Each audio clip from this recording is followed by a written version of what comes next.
What is up? How are you guys doing? Anybody having a great weekend so far? Hopefully. What up, Pleasant Chaos? How you doing, man? How are you doing? You love my Sunday streams? It helps for the people in the EU for sure. Last week when I did it, I realized there's kind of a lot more people than I thought would join in, and I was like, well, you guys should do some EU friendly streams. Seems like folks seem to enjoy, so get ready for more, hopefully, of just those for the Sundays at least. Yeah, 9 hours, I'm pretty sure. Although we just had daylight savings change, so I don't know if you guys do daylight savings where you're at. I know not everywhere does. Some places do, some places don't. I think it's dumb. I think it's really dumb. And this time of year, the daylight savings change is like extra stupid because it's going the wrong direction. I'm not getting extra hours. I'm getting less.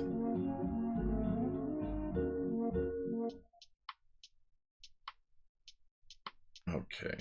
I'm gonna just send a text real quick.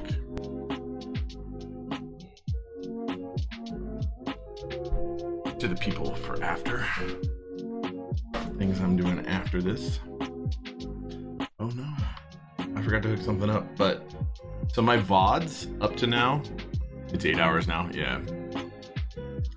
So my VODs right now have the music and the microphone as one channel.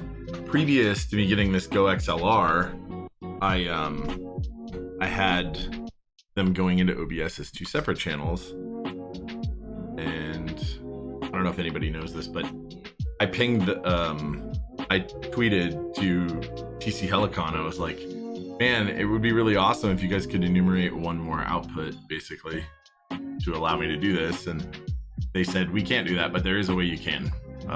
If you hook a cable from one of our outputs to one of the inputs on your PC, you could get that same thing. And I was like, oh, you guys rock. I didn't even think about it.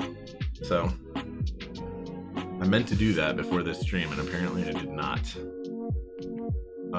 I love the Go XLR.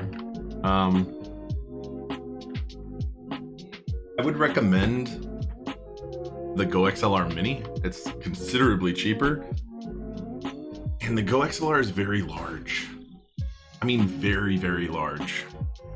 Like, it's stately. It takes up precious space on my desk, and I kind of don't like that part. I would definitely be happy with the Mini, but I want the de-esser and I want the extra ins and outs. So I was like, okay, but I'll probably end up getting a Go XLR Mini and bridging the two of them, and then it'll work just fine. Then I'll like it, because then I'll have all the faders. I kind of was just like, I want the motorized faders. I'm being honest. Motorized faders for the win.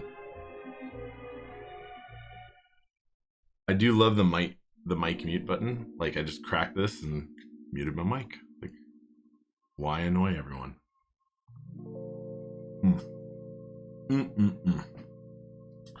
All right.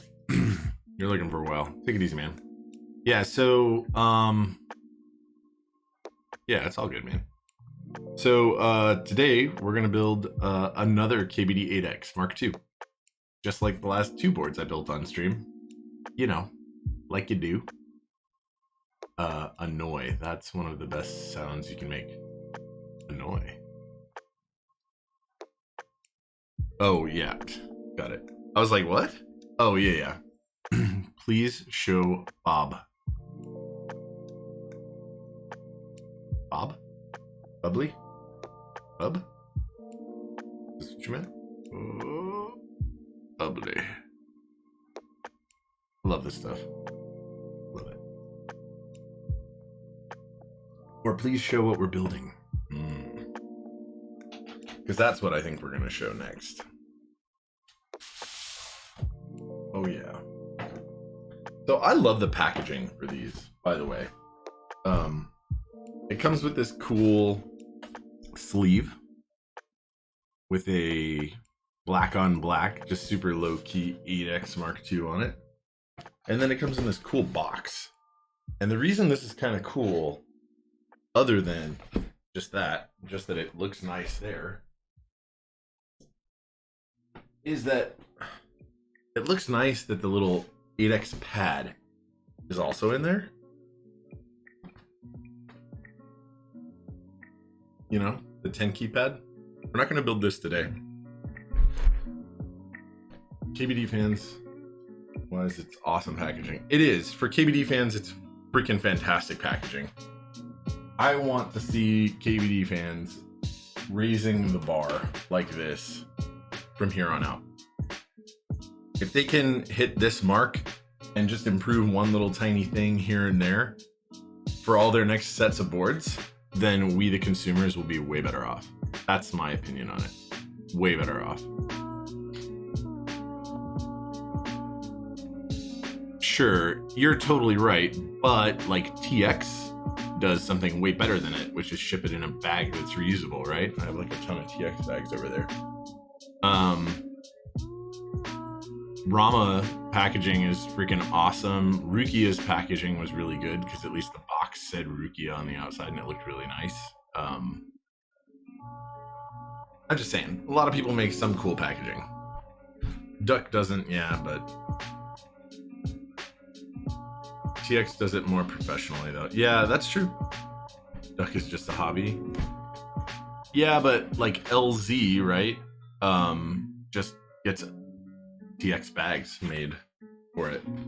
Oh, I guess we'll unbox on the overhead. I guess I'm gonna try and switch up what's on this desk a little bit more because I don't want it to be stagnant. I want you guys to see, you know, nice looking fancy boards. And I kind of don't realize or don't remember sometimes like what boards I have that I should be switching it up more often. And so I'm going to make a concerted effort to do that. So Shocks, my buddy, who you guys may have or may not have seen on VODs or on stream, he popped over yesterday and he brought one of his coworkers who's new to the hobby, right? Completely new. And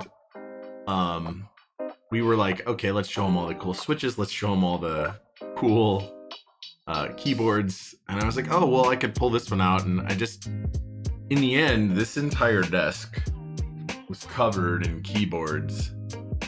And I was like, man, I got a lot of keyboards I don't use regularly. Like, I've used them, I'm just not using them all the time. So I'm gonna make an effort to switch it up. We're going back to a classic that used to be on this desk for a while today, and that's this bad boy. The world's least expensive Alps Blue board. The world's least expensive Alps Blue board.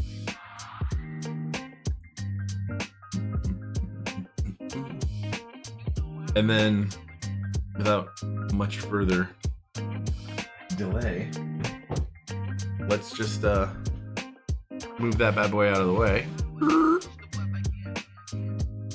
and do this. Don't worry, desk's gonna flump. See, this board's mine, so I'll do small drop test. You know, not a big one.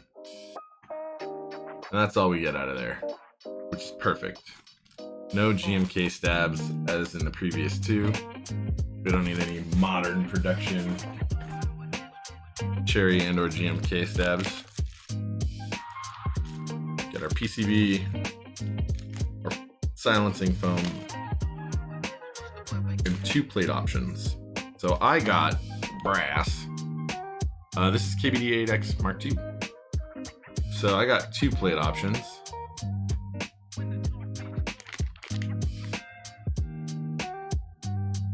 I got this flimsy one over here. And then this. Oh, the Alps one. Dude, this is a weird kind of board. So if if you look at it real close, right, you can tell it's in a Philco style case. This is an AliExpress black case. I did a build recently for a customer with one of these cases and a Philco inside, and it turned out well, but it had issues. That board did. This one, when I put it together, was totally fine. Yeah, wiggly.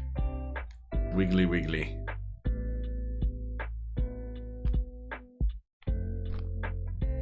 Totally wiggly. I'm not going to use this.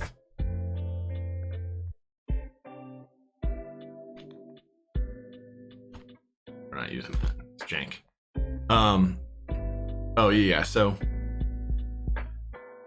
this is just like a TKL case from AliExpress, this case. And then the PCB and the plate came from LF Keyboards, which is now defunct. But it supports Alps, right? That's what I wanted. So it's a Philco style case with a board with a PCB and plate that are made to fit a Philco case, but take Alps and then Alps Blues. And it takes CoStar stabilizers, which is not optimal, but you know, whatever. So it's like a $130 case. It was like $140 for the plate and the PCB. It was $35 for the Taihao Dolch Taihao Alps Dolch set. And then I bought a second Dolch red set just so that I could have its escape and enter as my. So it's about $550 for that board, but it's blue Alps. Yes, lfkeyboards.com. Probably something like that. I think they're out of business though. Pretty sure they are. Or when I last checked, it wasn't up. Maybe it was just assumed that it was out of business. See, this is the amount of flex we get with this. Brass plate. And this is the amount of flex we get with this. What's up, Cartoon91? How you doing? Pretty sure they still sell boards or PCBs. They may only just sell what they still have stock of. But I swear I remember some kind of post somewhere where it was like, nope, these guys are out of business. So I was originally going to build this board, right? I'm good, man. I'm good. I hope you are too. So I was originally going to build this board with silence, right? Because I figured it wasn't going to sound great. I wasn't going to love it. So I'm just going to use some switches that I don't really love that I have. But that's not what's going to end up happening today. I loved the last one that we built so much, which had a similar plate option to what we're going to use, and is the same material and design. I love the sound so much that I decided, nope, it's getting some Zealios. That one had GAT inks. We don't have those. I don't have enough GAT inks to do anything with that, like maybe 10 somewhere. I do have Tealios. I could make it with Tealios. That's totally a thing. But I like tactiles and I liked the sound of the board, and so that's what I want. I did not love Holy Pandas in it. I thought that some of it was just a little bit too loud, actually. So yeah, this is what we're gonna do, and it's gonna be good. Let me pack this stuff back up. We're gonna need this, we're gonna need that. We're not gonna need this at all.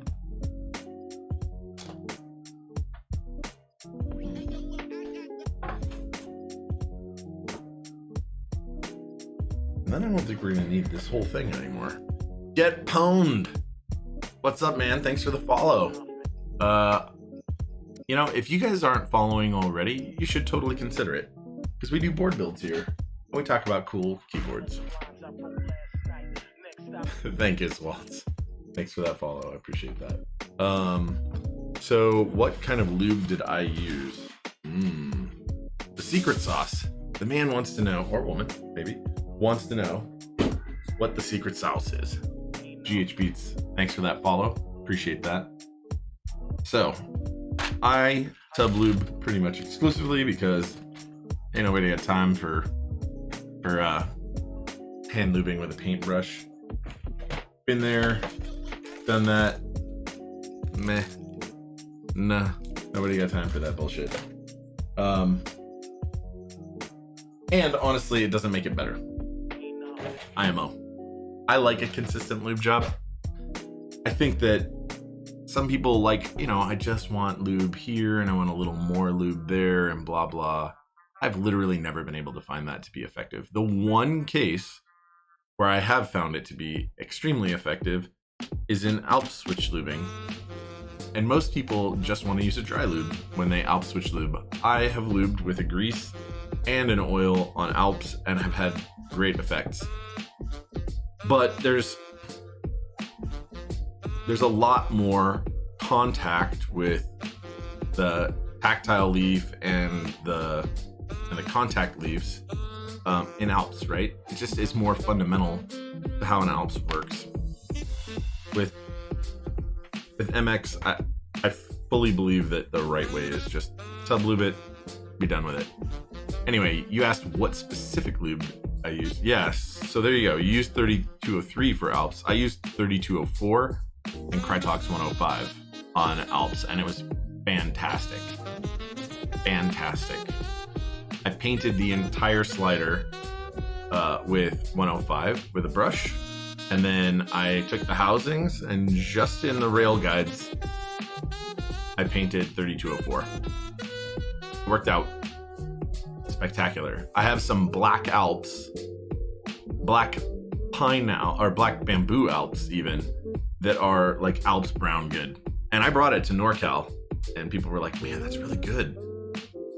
And it was like, yeah, those are black Alps. People were like, wah, wah. It works out really well. I also tuned the leaves with like I created a little jig and then tuned them to the same stretched outness. So they're way more tactile. Tried it on white damped. Ooh, going with something a little more exotic. Anyway, so I was saying something else. Oh, cartoon. Checking your email every couple hours just to see if your Polaris shipped. Feels bad, man. I'm sorry. I hate that waiting game bullshit. I understand. Okay. Alright, so this will be one of the last things that goes together. We don't need this case at all for a while. You know what we do need it for? We're gonna put these bump-ons on first. Got you SGI Granite. Decided to experiment on those Alps. I have an SGI Granite and an SGI Beige and an SGI Granite keycap set that's separate from those, and an SGI Beige keycap set that's separate from those. The Beige is on my Salamander, the Brown Alps. And that's the board I love to hate the most. I love that Mex on Deck gave it top, I think it was top 5 of theirs in NorCal. And I hate that board. I need 1 second.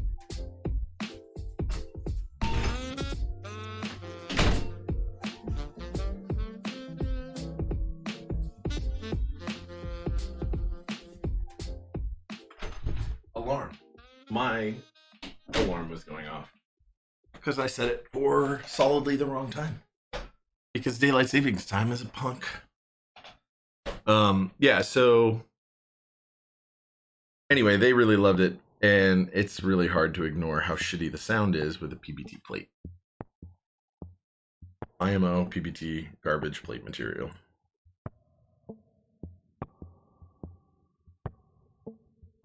Sounds bad. Flexes a lot, hard to put switches in. Sounds terrible.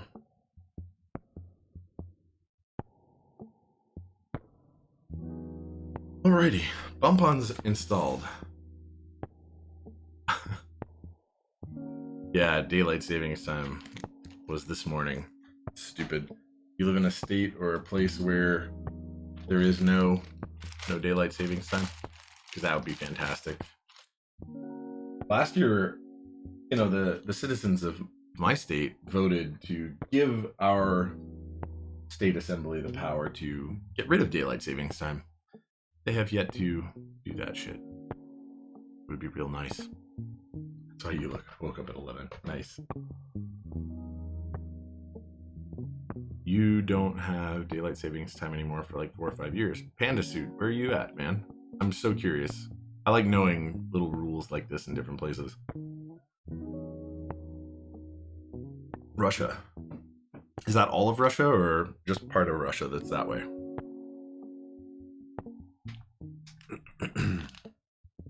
I would guess it would be the whole place because it would make sense. We're just everywhere to undo that bullshit. Well, you guys are clearly ahead of us in the not having daylight savings game. Hopefully other places getting rid of it will encourage people here who have the power to change it, you know, to do so. Arizona, our neighboring state, has not had daylight savings time for a really long time. No shit. Very wide country. Lots of time zones. Much land, many time zones. Oh yeah. So I'm gonna definitely use the brass. I love the brass on this. I will say there are some finishing things, like inconsistencies and discolorations in the brass in places where it doesn't matter.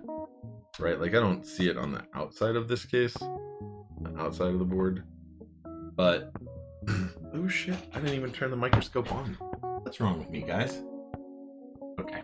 Anyway, there are some areas, and I will show you now under the microscope. Maybe if I can do such things. Microscope. Right, some discolorations in the brass.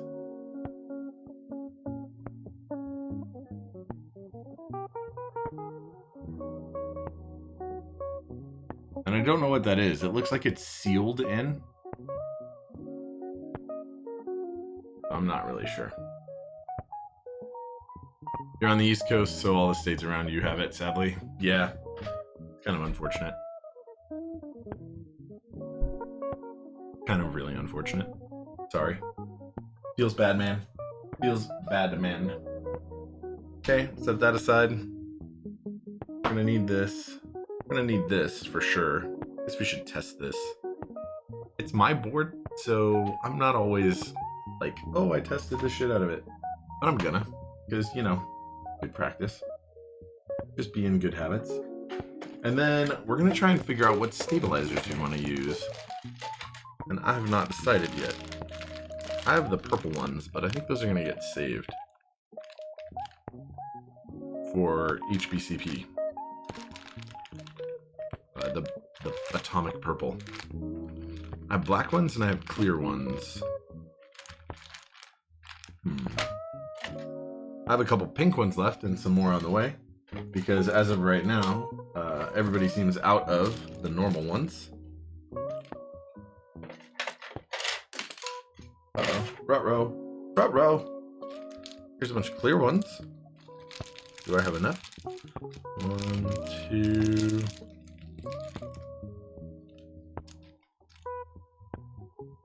It's only 4 stabilizers worth.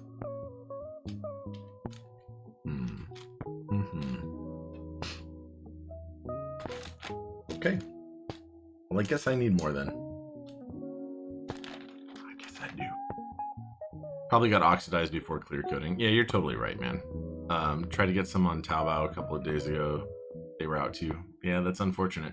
I did order some from KP Republic, right? But they only had the pink in stock. So I'm going to get a couple sets of pink. But one of them's for a customer's board, and one's just because, I mean, I might as well get some more. Right? Am I right? Am I right? Okay.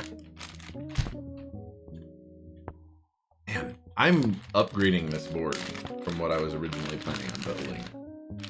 Considerably upgrading.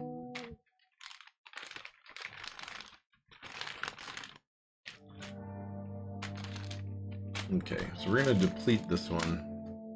I'm gonna grab a couple out of here. This has all the wires I need.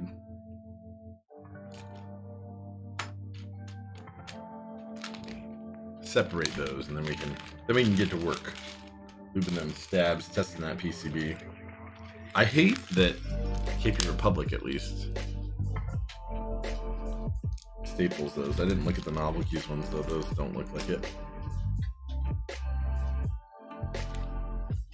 All right. So we need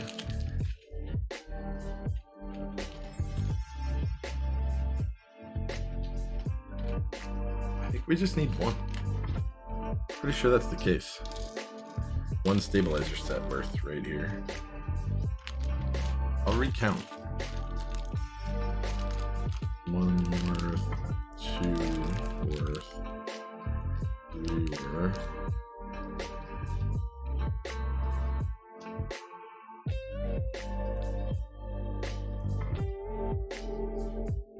Yep, okay. So there's 8 of each there.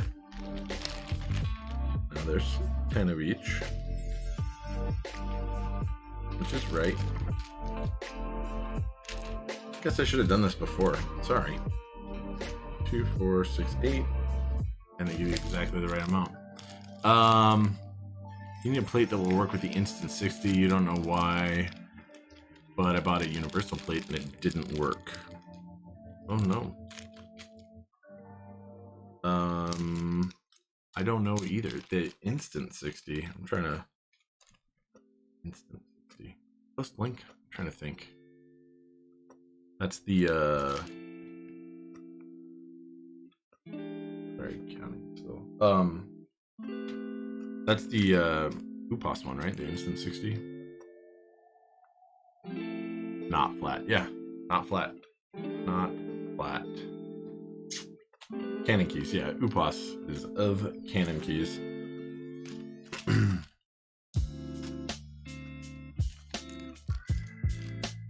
3, 4, 5. That's what I need.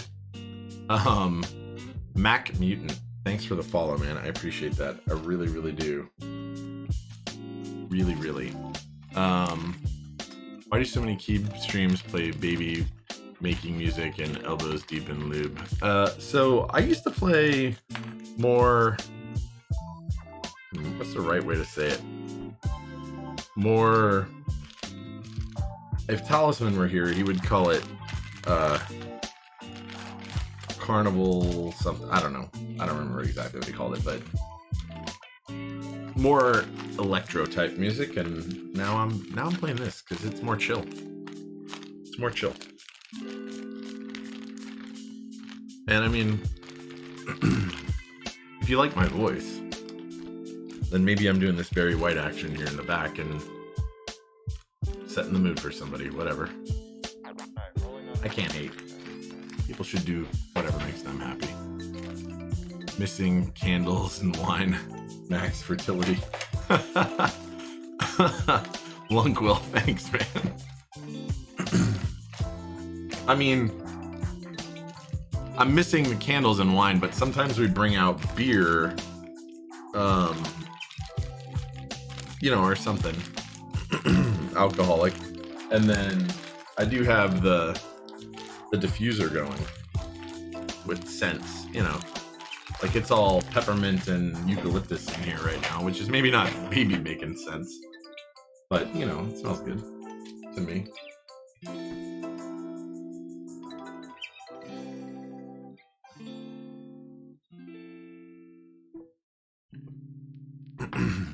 All right. So there we go. We got our stabilizers worked out. Now we're gonna do this whole jobber. All those lights seem to work, at least in red. Still the same gripe, by the way. Still the same gripe. Anyone who makes a new PCB, make it so they do the rainbow effect swirling of colors. I want to see that all those colors work. we're not going to do that, but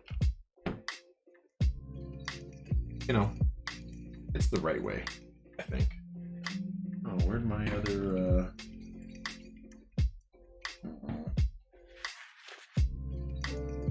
that's disappointing. Oh no, it's not. There it is. I don't want to use these. Okay, here we go.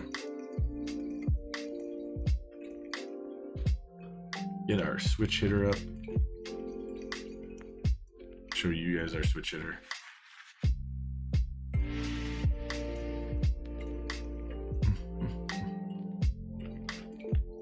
That can be done in software. Which part can be done in software? Oh yeah, the lights, of course it can. But that's not what I want. I want the keyboard to just come that way so that when I go to test the PCB, make sure it works, it's easier.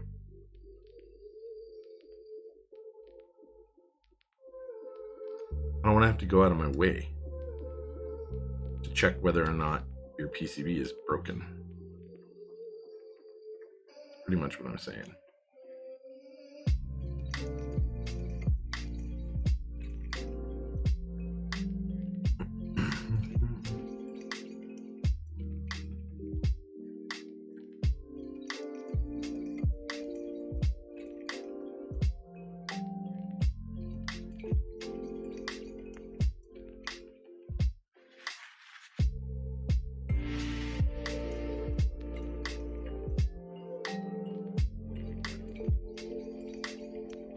I don't want to forget about these, so I'm just going to do them all right now.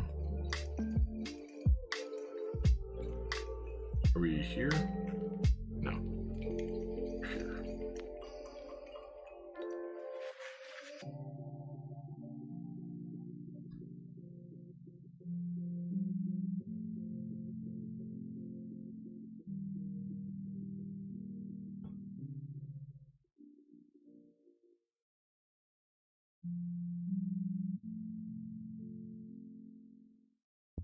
Alright.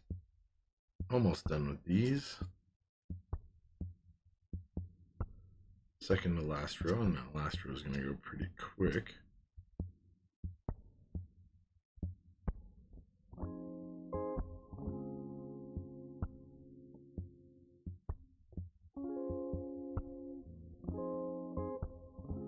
Ooh, I love how that's all lit up, guys.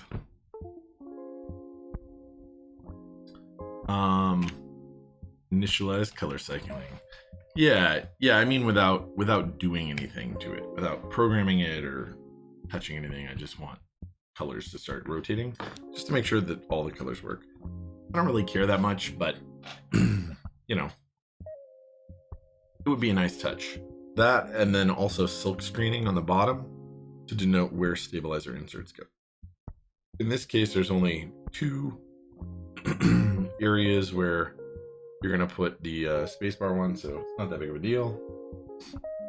But you know, kind of nice, kind of nice. You need to save up for a nice TKL or a nice 75. What do you have in mind, Cartoon? What are you thinking? Like, what's a nice TKL that you want? Ooh, put some Alps in it. You want to do an Alps build? So I love Alps, and I'm never going to discourage anyone from building an Alps board, but I will say it's going to be pricey and it's going to be time consuming. Just sourcing a bunch of parts for Alps is just kind of a pain sometimes. Just kind of is. So we got all this. Then we got these. And you know what? Now that we're... Oh, wait. Dirty Unicorn. Thanks for that follow. Appreciate that, and I love that name. I forget what it's called, but there's 75 IC. It'll be a while, but I like that. And the Satisfaction 75. The Satisfaction 75 is great. I do regret not getting one last year. But you have SGI Granite for caps and some NOS Yellow Alps. That'll be fun. It's good. Nah. Yeah. I like that satisfaction 75. Those are my thoughts on it. Do that. All right, so here's my question. To microscope or not to microscope? What do you guys want? You want me to lube some of these stabs under a microscope, show you what you may or may not be noticing, what you may or may not see, what it looks like real up close to lube a stabilizer? You know what I need to do is build another little like microscope cam in the corner. That's what I'm going to do. That's actually what I'm going to do. I normally would never do this thing live, but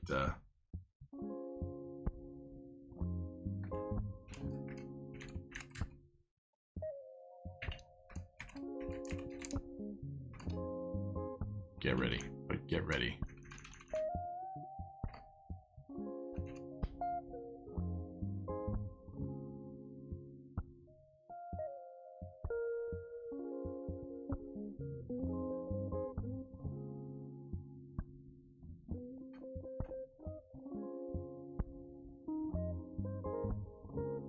Let's do that. How about that? I'll worry about getting that introduced into the stream a little bit better later. In a way that makes better sense. 75 is okay. I don't love 75 as a layout in general, but I will say that it's very functionally useful.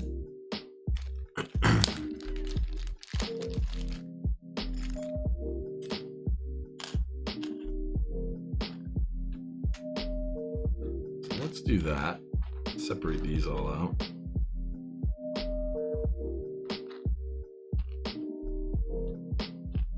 So these switches, by the way, were lubed with 3204 and cut with a little bit of probably 105.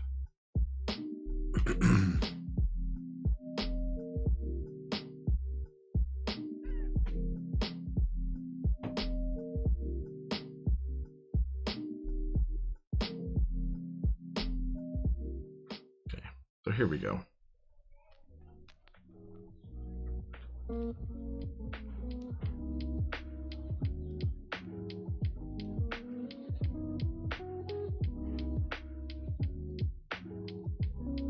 Take a little dollop.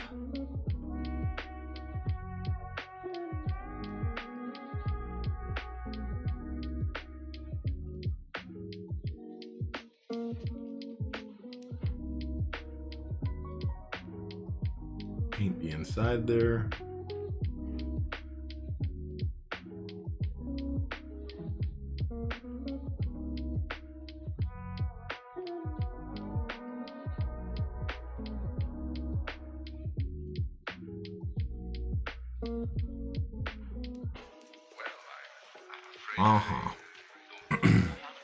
How's that? How is that?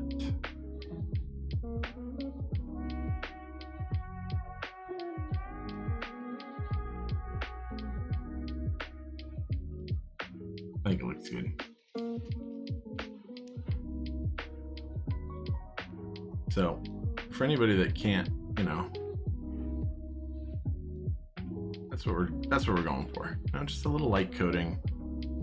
It's maybe even a little lighter than I normally would go for, but that'll get us to where we want to be. Courtesy lube, yeah. Oh, so this one's messed up. Can anyone here see what's missing? Little metal insert's gone.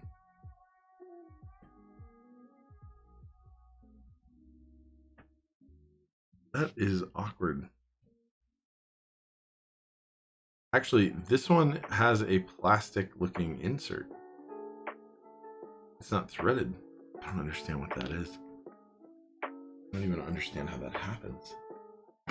It's not missing a metal insert. It just doesn't have the area for one.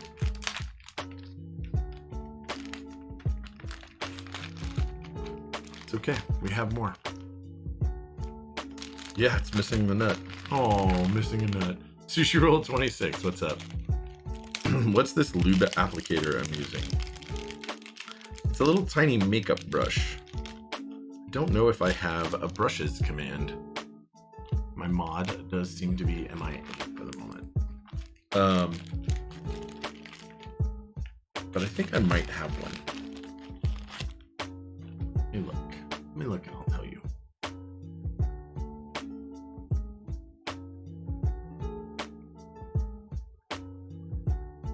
I don't think I do. Yep, don't have one. Oh, I do. It's exclamation point brush. Just brush.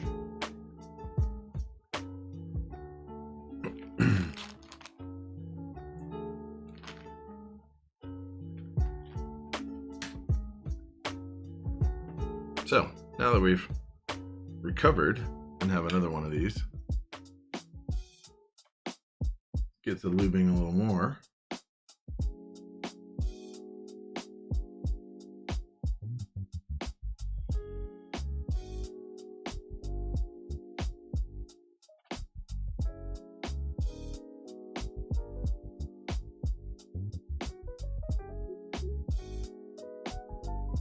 There we go. Yet again.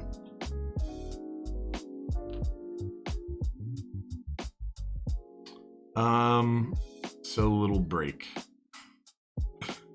Lube applicator, Lungquill, I like that.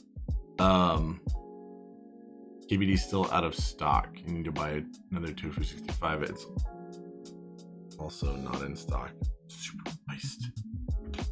Yes, Lungquill, super moist. Anyone happen to be selling? Sorry, man.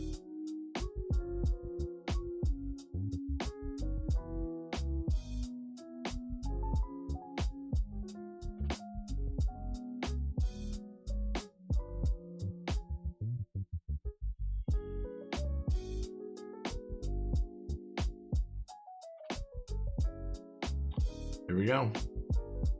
Now I'm going a little light on this lube job. Hopefully my stabs aren't rattly. Normally we have quite a bit more in there. But these are also 62 gram Zealios that are fairly heavily lubed, so I'm trying not to make any of the stabilized keycaps sluggish. So there is a balance here between the stab and the switch. Lubing. Because that return spring in the switch has to be able to overcome any force that anything's resisting its pushback up.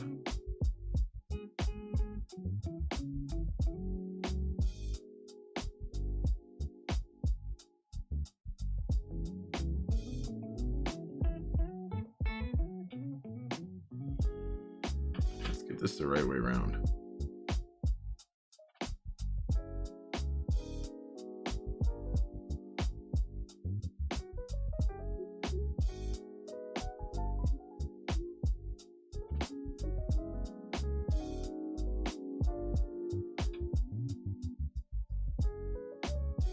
That one's a little heavier.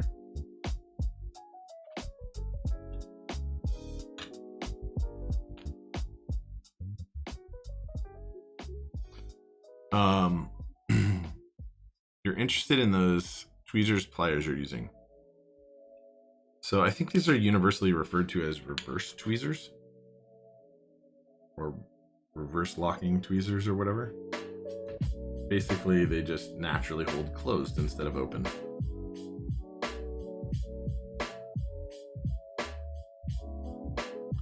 And they're fairly common. Like there's a lot of options on like Amazon or something.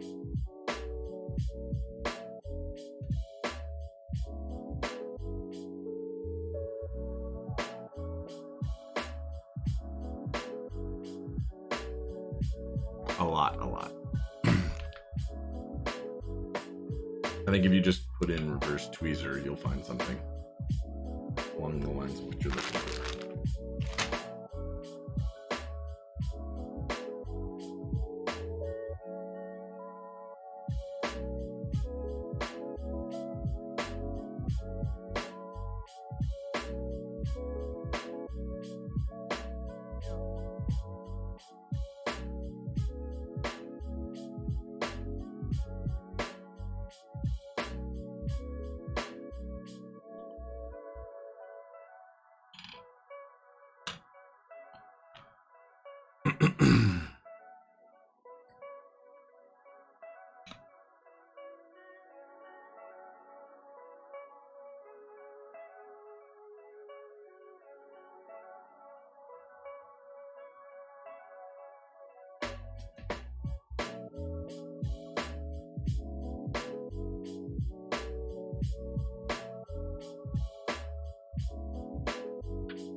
There we go. We're almost done with those.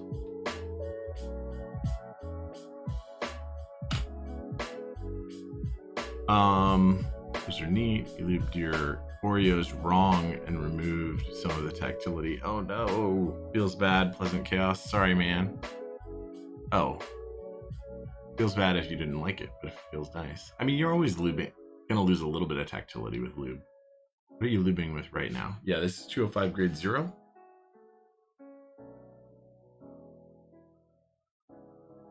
.205 grade goodness. You just ordered them to test lubing? Okay, that's fair. Nothing wrong with that. Now, stab lubing is a little different than lubing switches.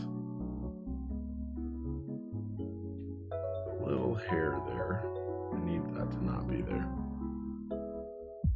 Okay, got it.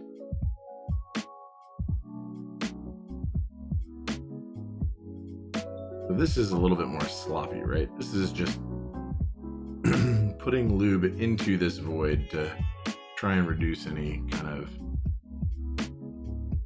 vibration.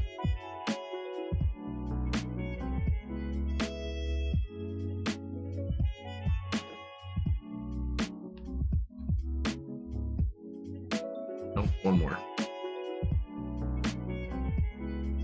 I mean, in a switch, I'm not saying you're neater about it. What I'm saying is you're gonna just put it in a tub and shake the shit out of it, right? Sorry.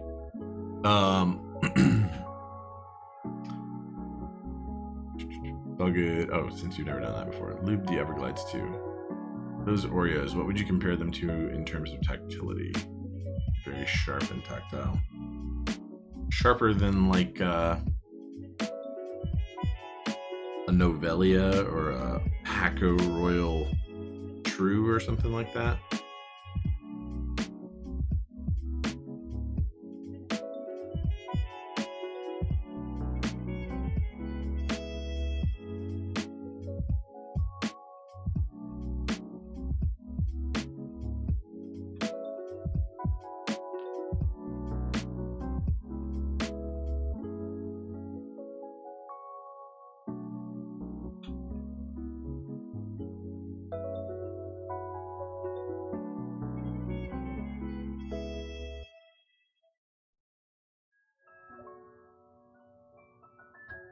You tend to like anything from brown to a Zeal V1, so you're on the lookout for something in that range. So basically a linear. Just playing with you, man. Just playing with you.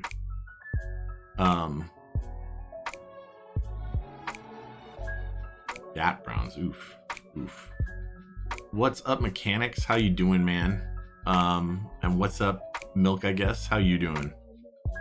Mechanics, yeah, the early stream. Trying it out. I mean, I did it last week and it worked out pretty well. A bunch of people joined in. We seemed to have a good time. Figure, let's do that. I think it's good. That's sass.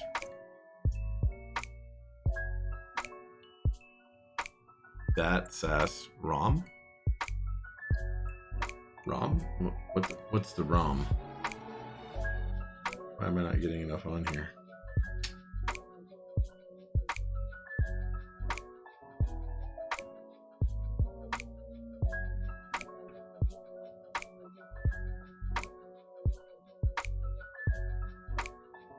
And so that's maybe even a little light in there too.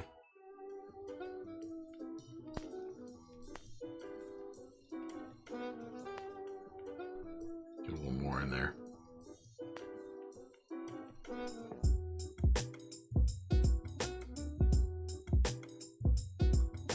They are Duroc stabs. Yes, they are.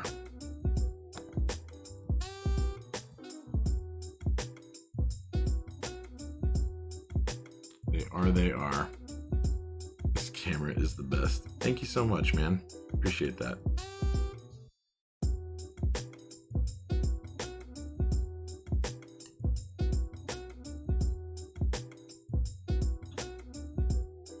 I need to put like a border for the lower corner. I normally use this so you guys can see it all super up close and blown up.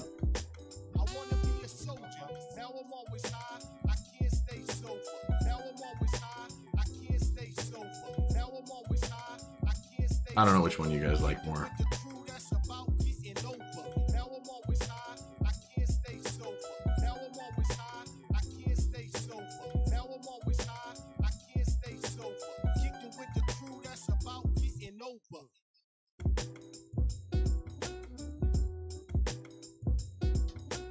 Look at that. Completely filled that up. Okay, though, we got this.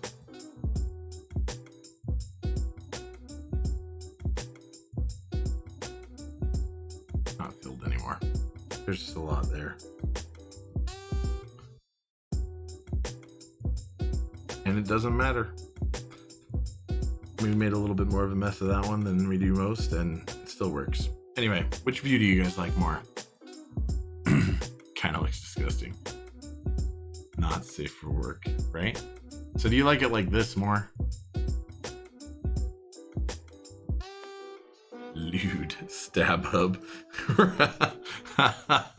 Visionaire, right? What's good, Rigid Ryan? How you doing, man?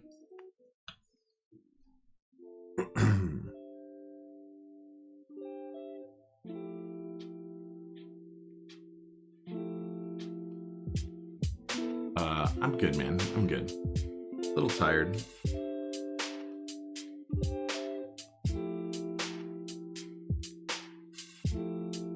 Probably just not enough sleep.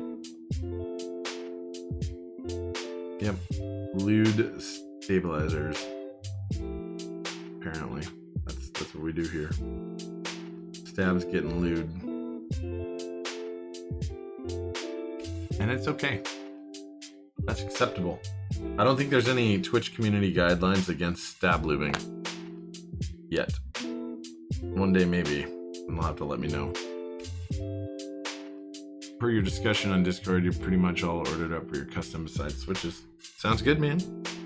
I will go back to Discord and take a look.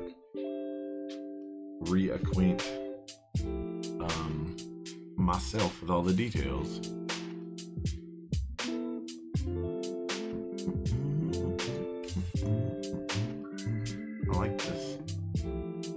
Hey, Key-Gem and Euro? Key-Gem and Euro? Thank you so much for that follow. I appreciate that. Good evening to you. One of my fellows in Europe, I presume. It is very much the morning where I'm at, but good evening. I hope that you're having a good one. For real. I think I'm going to try and aim for this Sunday slot a little bit more. The Sunday morning slot for me, because the European crowd gets to participate and it's real good. I like it. Okay.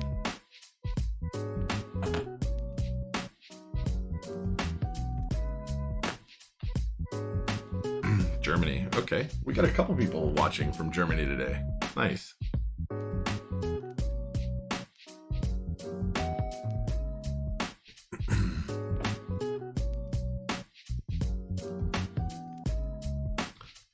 Thanks, man. I have a whole set of them. I have a few other kinds. Like angled ones.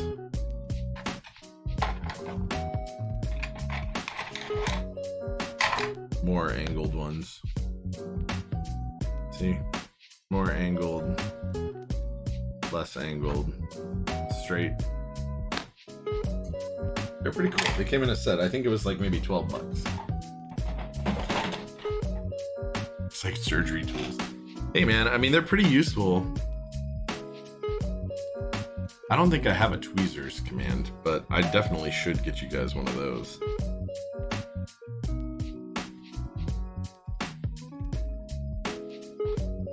I don't know where my mod is actually. She's usually, I don't think she's ever missed a stream before.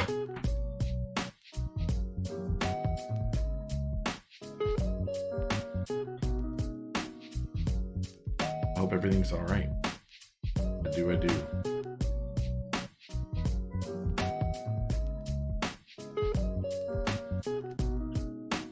But that's totally the kind of thing I'd be like, hey, write down this thing. We'll work it out later.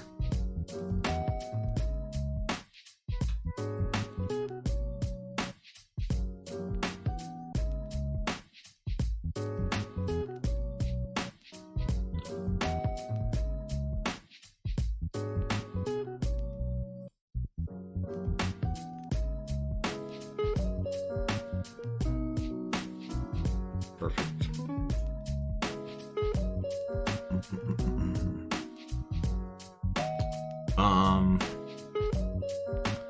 Opening what up? Oh, you need a switch opener. Oh yeah. So my recommendation is the Key Boss, which is this doodad.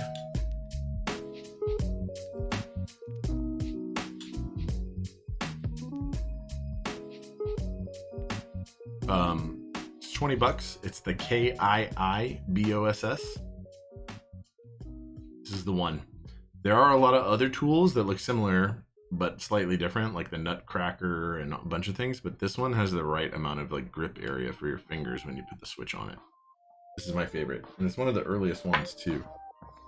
Congratulations to those guys for being early to the scene and making a good one. Yeah, also it's aluminum, so that helps.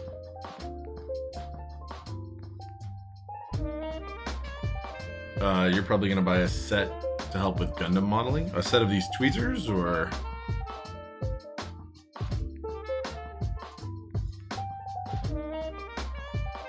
these little tiny makeup applicators? These are pretty useful.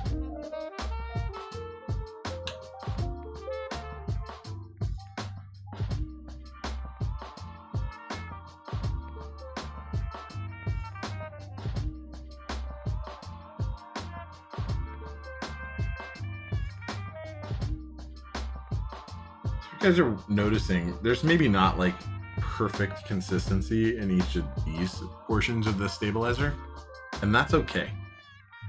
This part doesn't actually have to be perfect. We're making kind of a mess, it looks kind of gross, and it's just life. This thing doesn't need to be that perfect. Now, painting the inside of this, you want that to be consistent, but the actual, what I mean by this is this part. The inside of that looking kind of, it doesn't have to be perfect, but making them somewhat similarly coated between them, that's kind of important. Because you don't want to have one that's really sluggish and one that's like rattly, right? And ideally you don't want to have rattly or sluggish. You want to have just smooth and soundless, but let's stop pretending that everything in life is perfect. Without work, you might require some tuning after the fact. It's just how it goes. And what I mean is, me the builder, or you the builder in this case, might have to tune a little bit after the fact. And there are ways to do that to some extent. Namely, you can actually get rid of a little bit of the lube that's in here. Or you can put more on, even once they're installed. We've done it before. I mean, I try and get it right the first time, but you know. You build 100 boards this year. See how that works out. Might have to touch one or two of them up. I don't know why I'm doing that part.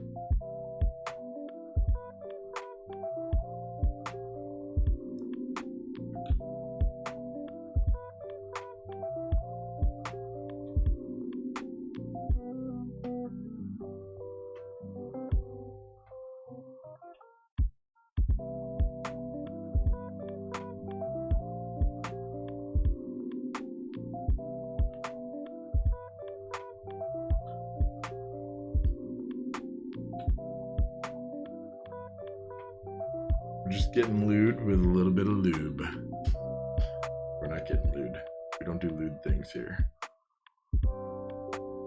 That might be against Twitch's terms of service.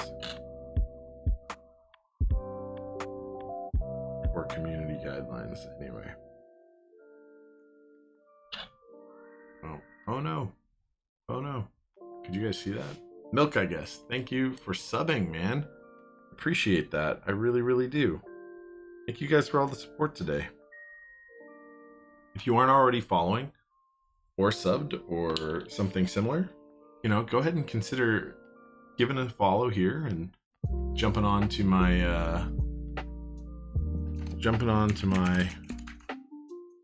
YouTube or my Instagram and subbing / following there. Like, it helps. It helps a lot. I would really appreciate it.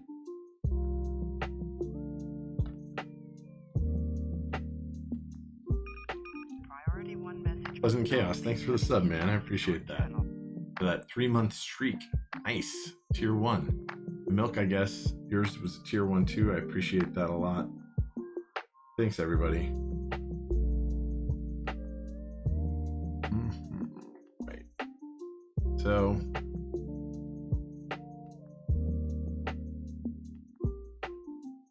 I definitely try and make sure that my stream is improving all the time. Hopefully it's doing okay. I don't know if this is an improvement or not.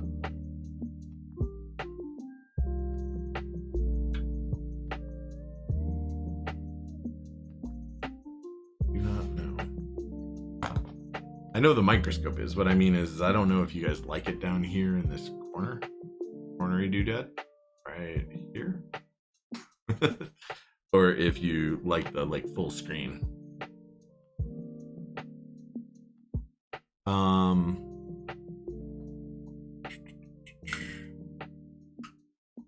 Fluffy V2s, you're new here. Welcome to the stream. I'm happy to see you. Hopefully you like it here. Just make sure to tune before soldering easier. I mean, honestly it is, but you know, shit happens. Of course you totally forgot. Yeah, man, thank you. Milk, I guess. You think you came from Nathan's raid or Merlin's? You dig corner. Okay, cool. Good to know. It really is. You dig how it is now? Yeah, I mean, I gotta get like a little border around it or something. And I don't know what this how do I, there. I don't know what this little play thing is in the corner, right? Because when I go full screen, it's not there. Oh, it's because it's covered, I bet. So I gotta, you know, hide that. I don't think there's a way to get rid of that. Oh well. Such is life, man. Okay, we're gonna do the one last little bit to lubing these bad boys, which is lubing this wire. This is real straightforward for anybody that, you know, hasn't seen me do this like a million times before.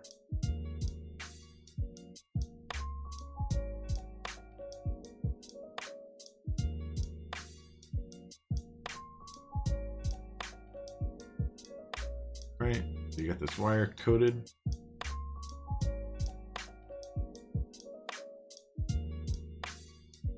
Okay, so we're just gonna pop it in.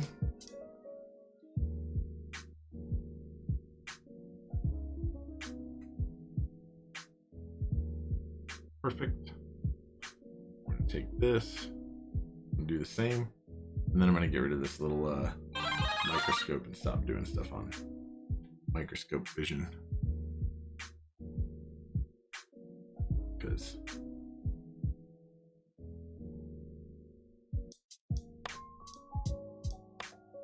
we don't need that nonsense. Microscopes to do this part. Once you guys know how it works. I think most of you guys do know, but some of you might not. I definitely want to make sure everyone gets the opportunity to learn how it works. They can build their own boards up, right?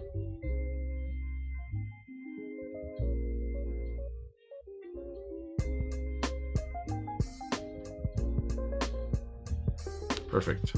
One stab down. Now we're gonna pop off the microscope cam, set it back up where it belongs for now.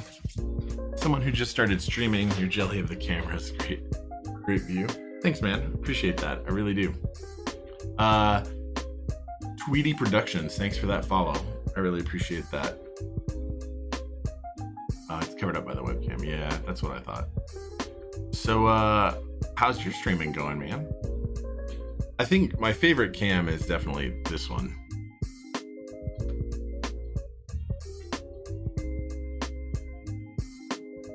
That bad boy. Right there.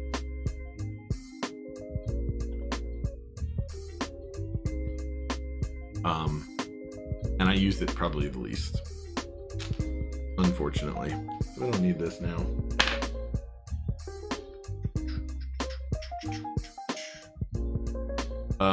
Yeah, so actually this face cam is a Sony a5100. This camera up here is an a6000.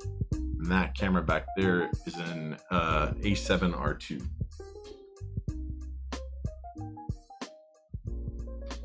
The thing about the 7D, unless you're running Black Lantern or Magic Lantern, rather, sorry, custom firmware for it, it isn't gonna continuously pump out that clean output. Eventually, it will flip the mirror up and go out of live view mode. Like you'll have to modify the software to do it.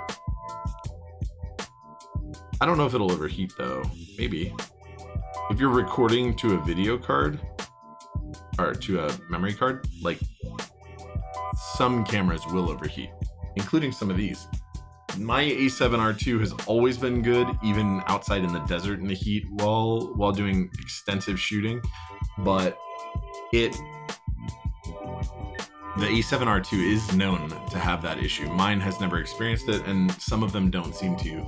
The a6000 and the a5100 both, not the a5100, the a6000 has been known to have a similar issue if you were recording, but we're not recording, right? I'm just using it as an output. I don't want it to record on the camera. That's what we have OBS for. So yeah, that's kind of how that works. The 7D, sorry, the 7D, right? That's what you said you have. Should be fine. It's just you'll have to run custom firmware if you want that functionality, which is common with Canon cameras. Although Canon is trying, a lot of their newer stuff is definitely geared toward us. Their newer mirrorless stuff is like definitely something they took in mind. Streaming. You have a GoPro that you're using for overhead. Yeah, a6000 is cheap, man. Get one used on eBay, and that's what I did. I got this a5100 used on eBay too. They're pretty plentiful and pretty inexpensive for what they are. And they come with clean HDMI output, like right out of the box. The one thing that I have to do with mine is I do have to connect it to it. I don't have to. I do have mine. Oh, that's bad. That's gross. Hate it when that happens. That's never coming out. That stain is permanent.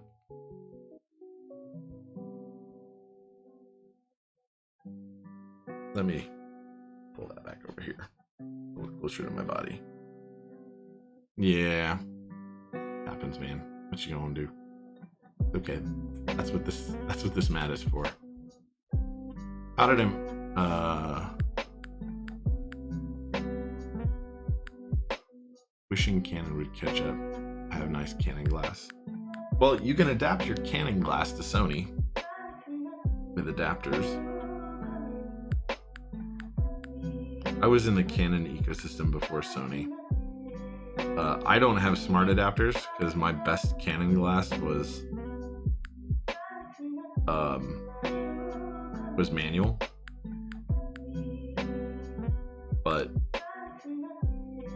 the smart ones do exist, and I have used them before.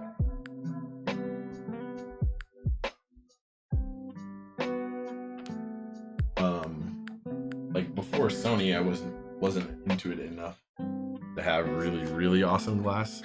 Here's an example of a lens. So here's the Canon adapter. This is a dumb one.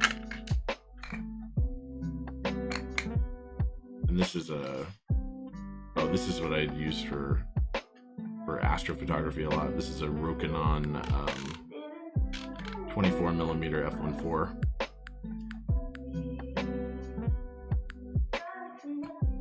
Yeah, this is what the adapter looks like by itself. Like I said though, it's not a smart one. No electronics pass through.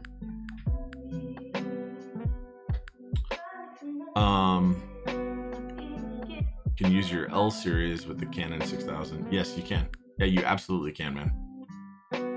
Oh, we were talking Pleasant Chaos. We were talking about adapting lenses to Sony bodies, at least. He was saying, Visionaire X was saying that he has a bunch of nice Canon glass. And he hates that Canon doesn't really support the streaming thing that we're doing that well. He wishes they would. So the new RF mount stuff does, but you're still not going to find compatibility with your your E lenses, with your EF lenses rather, whatever, or EFS. So what you can do is get these adapters if you're going to Sony. This is a dumb adapter. This is a Samyang, well, a Rokinon, whatever, same thing. 24mm f1.4. I use this for astrophotography a lot, and I use it on Sony, and I used it on Canon before. Manual stuff is better for astro anyway, for the most part. So I had some Canon glass, and then I moved to Sony when I got this A7 R2. And honestly, I don't regret it. There are some features about Canon that I liked more, but the newer A7 III and stuff actually has most of those already. They make smart adapters. Sigma makes the MC11, and then there's cheap ones by like Photodiox. I don't have any experience with those. And then not the Sigma one, there's another one that everybody loved, and I can't remember what it's called now. But I don't use it because I don't use smart. I don't use the pass-through, the electronics pass-through. Pleasant Chaos. You bought the Samyang macro. It's cool. This lens that you guys are looking at right here is a Samyang 35mm autofocus lens for Sony, and I do not like it for what I'm doing. Would not recommend. If I turn autofocus on and I leave autofocus on all day, it'll eventually start hunting in video mode when it's continuous, and no one else has ever reported that loud, right? I've never seen that on any of the reviews because nobody's using them for streaming, I guess, which is the only case where you would have your camera sitting in video mode, not recording and not continuously focusing for hours. Yeah, but eventually it'll start hunting so much and it'll never find its focus. I don't know what that's about. Maybe the newer firmware would fix it. I don't have the updater thing, the little adapter, and I don't really care to buy it personally. I'm probably just gonna get the Sigma 24 f1.4 lens for that awesome f1.2 they make. The art lenses, both of those. I don't know. I might do something else, but as of now, that's kind of what I'm considering. I'll leave this here until I'm done with it, though. I'm more interested in getting some cool macro lenses for my own photography of cubes and stuff anyway, before I upgrade this. Pleasant Chaos, you used the MC11, worked fine on the A7 III. Visionary, yeah, you have a 70-200, 2.8. IS, love that lens. I've used that lens a bunch. I like that lens too. Visionaire. I don't own one, but I have used that lens a ton, and it is a great lens. The Sony 70-200 f2.8 is better. It's also like twice the cost.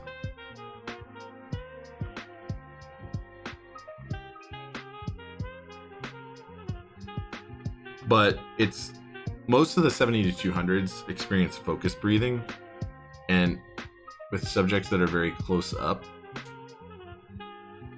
when you're zoomed all the way in to get all that compression, your background compression and the effective focal length actually works out to really shorter, like 135 millimeters, whereas the Canon doesn't, and the Sony doesn't either. They both get to an effective actual 200 millimeter. Tony and Chelsea Northrup did a cool video on that a while back when Sony first launched that lens, and they did ones on the Canon one before that a long time ago. Maybe they still do, I don't know. Because we don't know when we will die, we get to think of life as an inexhaustible well. Yet everything happens only a certain number of times, and a very small number.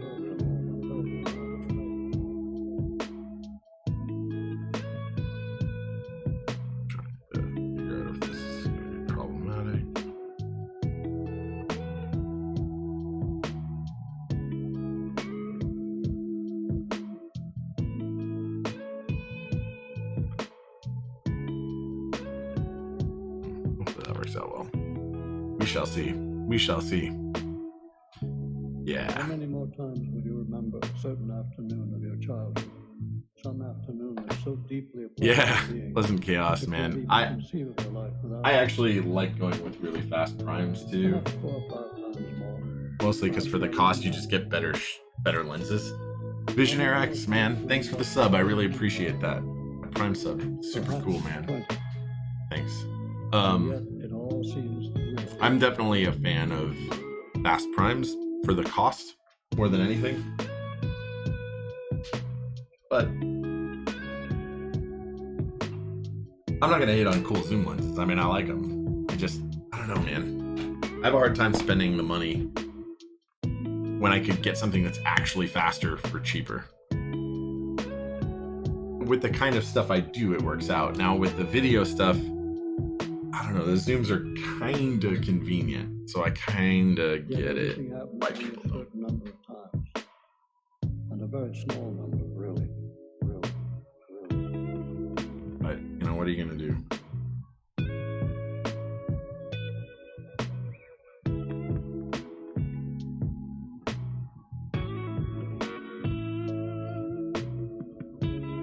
And yet, it all seems limitless.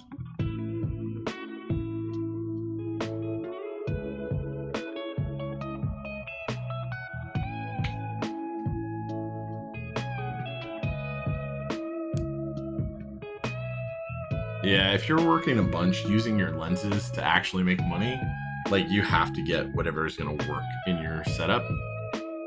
As a hobbyist or somebody who's toying around with it, you totally don't have to. Not that professional can't work around a deficiency in gear. What I mean is you always just get tools that make sense to have when you have a job that requires tools. And yet it all seems always.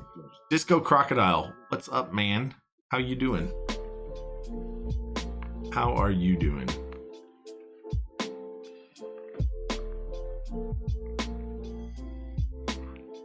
Oh, we're at an hour and a half in, and we're starting to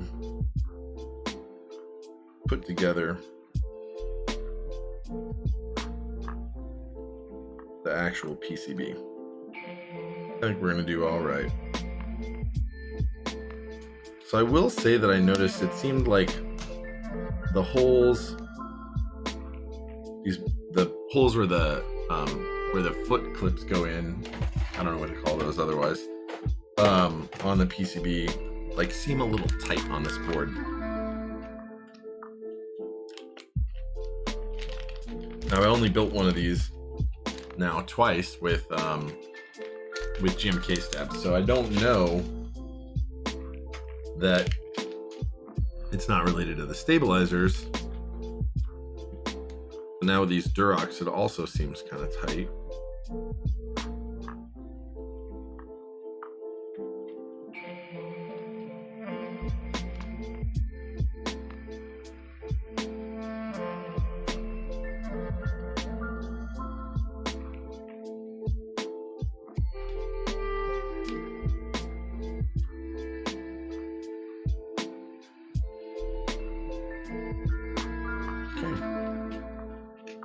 There we go. Never had something you couldn't do. Yeah, no, I mean, wasn't chaos. Totally not disputing that you or any professional photographer can't do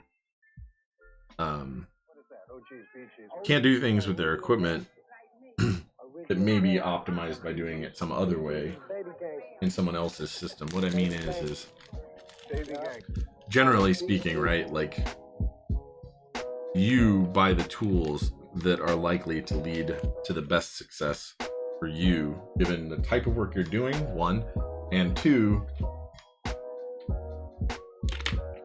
right, with the workflow that you have. So what you buy for one type of job what you use for one type of job, regardless of what you buy, may or may not be the same thing that someone else would want to use for the same thing. But also,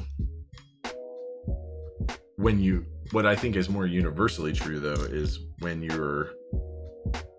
are a professional, right, and you are doing jobs and you require tools for that job, you just kind of buy whatever tools it is you feel like you need to buy to get that kind of job done, because it's just what's required, right? It's like I have all these tools for keyboard making. There's plenty of different options, plenty that some people use that are different than what I use. But I have the ones that I feel like work into my workflow the best. Same kind of thing.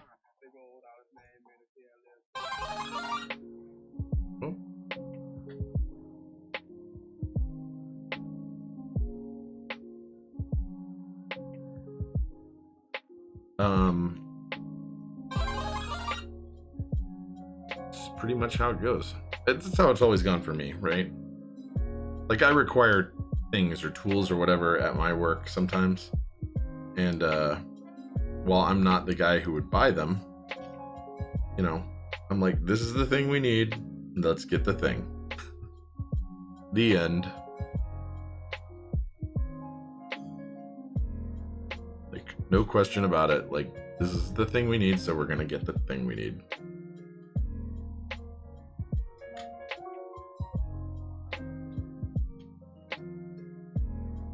That's pretty much just how it always has to go. What's up, TSC? How you doing?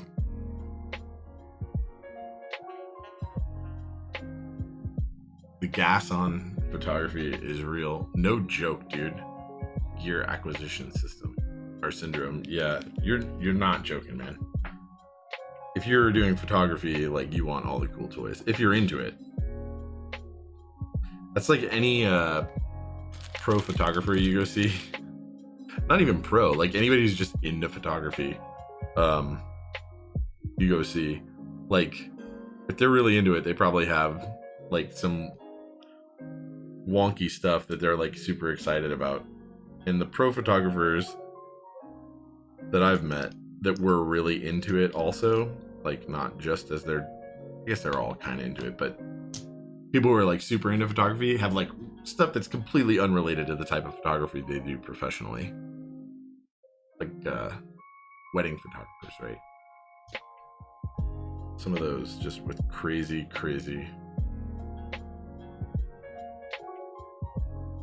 gear that has nothing to do with, like, you would probably never see in a wedding.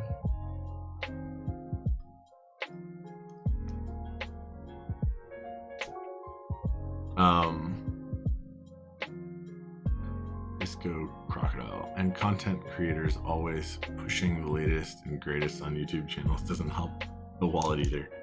No joke, man.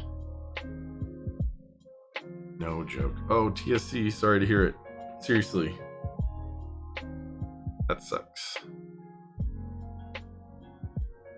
Time change, no bueno. Man, they report all sorts of like bad things that happen around the time changes in the year. Like people having more heart attacks everywhere. You know what I mean? Like all sorts of stuff. I can't believe we still have that stupid system. I need to get rid of it. Learned something new today, that Russia does not have daylight savings time for the last 5 or 6 years.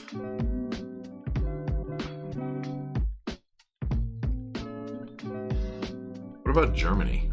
A couple of you guys from Germany in here. You have a Mavic Pro 2 that you use like twice. Oh, I was like, man, do you love it? Or do you not use it?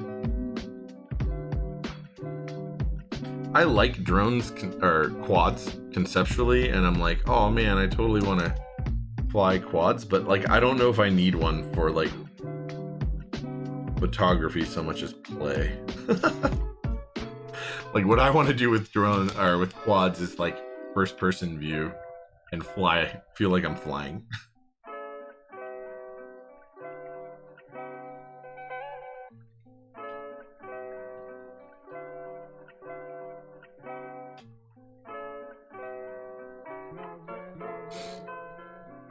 It's awesome for sure. Oh wait. Yeah, there's lots of places. I hope the place I'm at gets rid of it soon. Oh my god. It's awesome for sure, but like you were flying earlier, I didn't really need one for your jobs, really. Yeah, but they're cool. Thought you were having a stroke last night when you saw it was 3 a.m. You're like, how did I stay up a whole extra hour longer than I thought I was going to? Yeah, for me too. I'm a pretty late.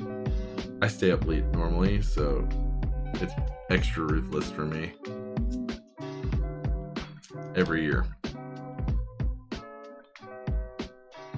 And it always happens on a weekend when I'm most likely to stay up late.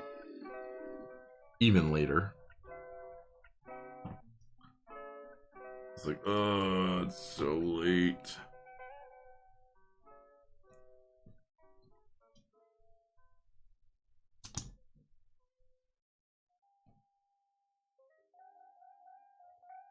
All right.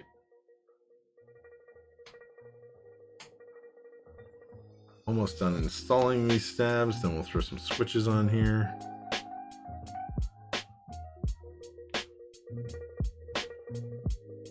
Real quick, just to make sure that these actuate fine. So what keycaps do we use today, I wonder?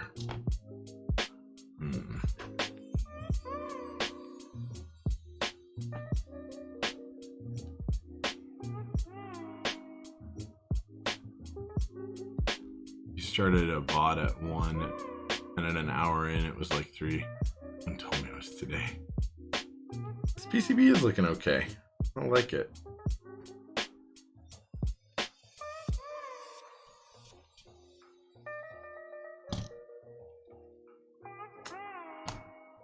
A bit of lube right there and right there. All right.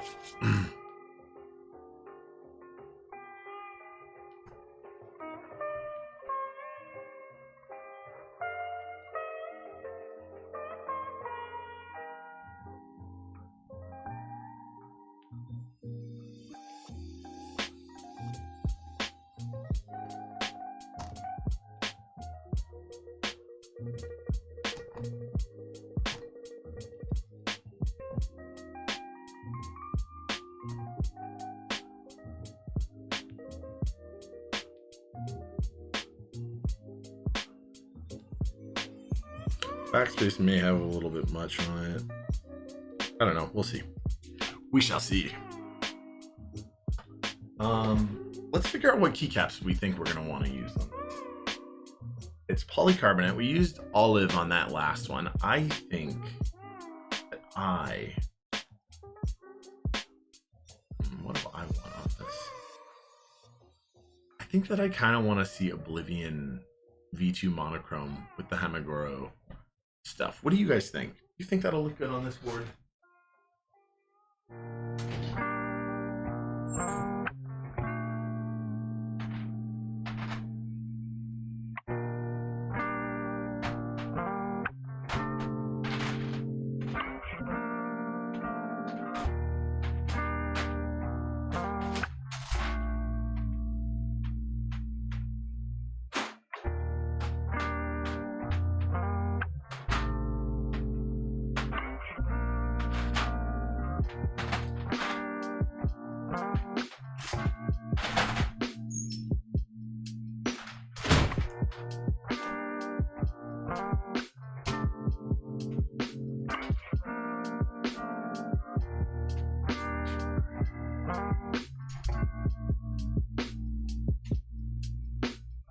I heard an alert up right there.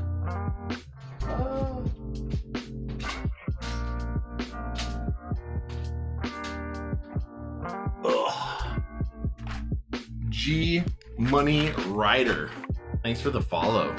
Appreciate that. And I show some options. Yes, I can. I was thinking this with the Hamagoros, obviously. So the white legends with the gray. Curious what you guys think. But let's find other options. I will let you guys choose. This is my board, so.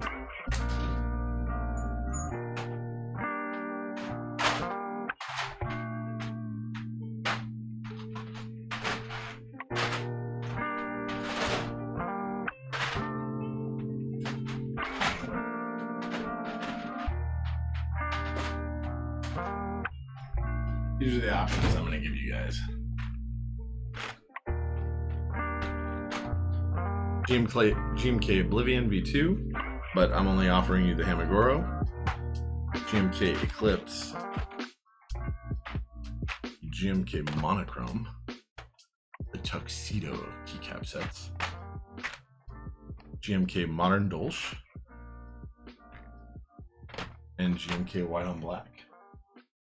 Polycarbonate, sir. Polycarbonate.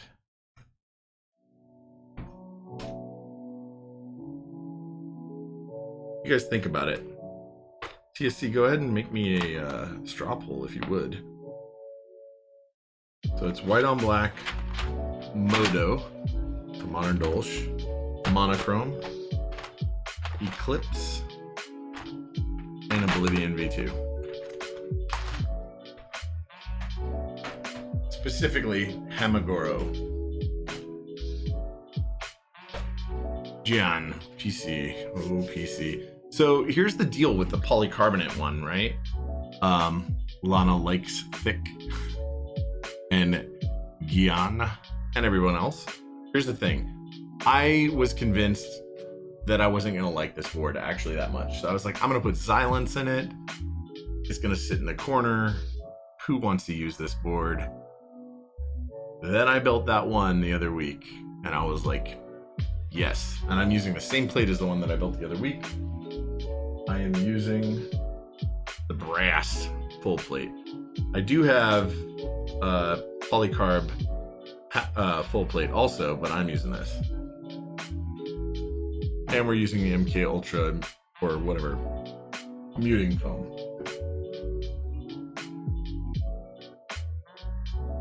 Well, Lana likes thick. If we use Oblivion, that's the alphas we're using. The Hamagoro alphas. That's the white ones. And it's a monochrome set, so it doesn't have the colored colored legends. I'll let TSC throw that together.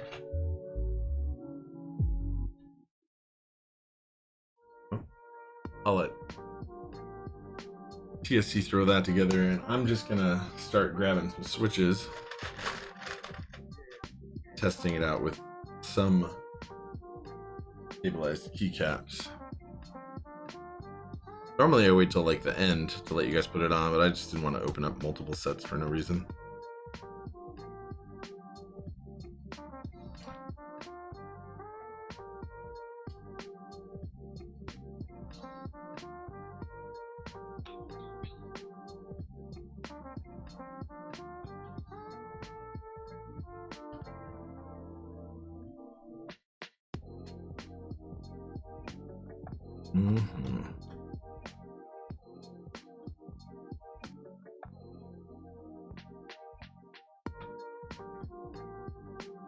Frosted polycarbonate.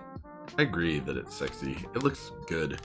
It's funny because I thought that it would be, well, it looks really good with the lights because you get to see all the R's, the G's, and the B's, and honestly, I actually like it more without the lights on. Rukia looks really good with its lights on though. There is that.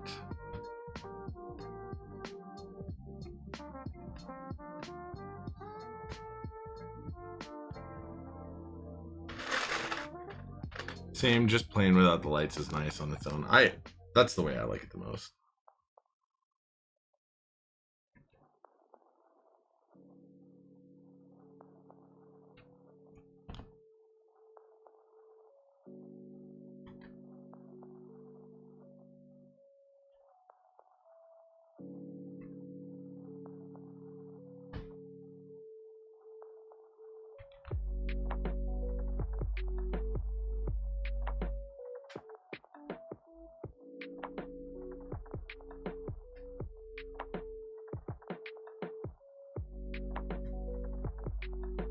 This is a personal board, Pleasant Chaos. It is.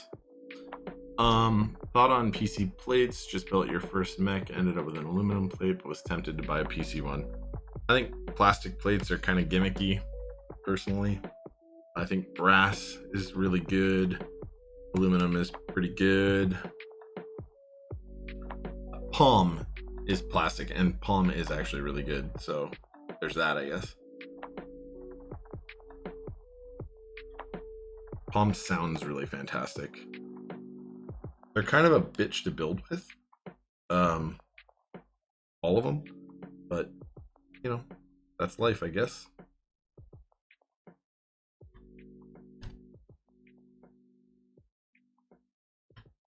FR4 plates, yes. See, FR4 plates, I fully agree with you, Baifu. FR4, one of my favorite plate materials.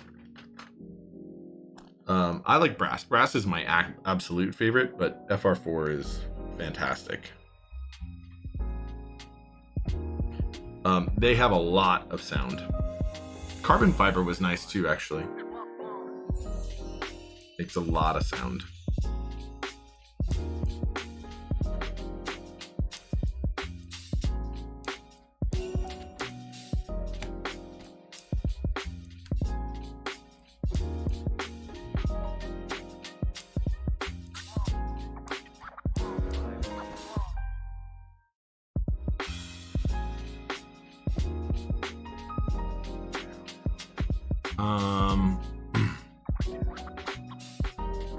Ooh, TSC posted the poll and I missed it. Thank you so much, TSC.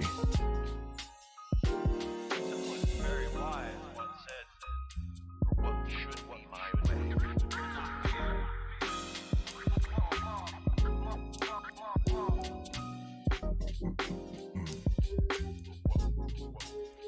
My way. Someone very wise.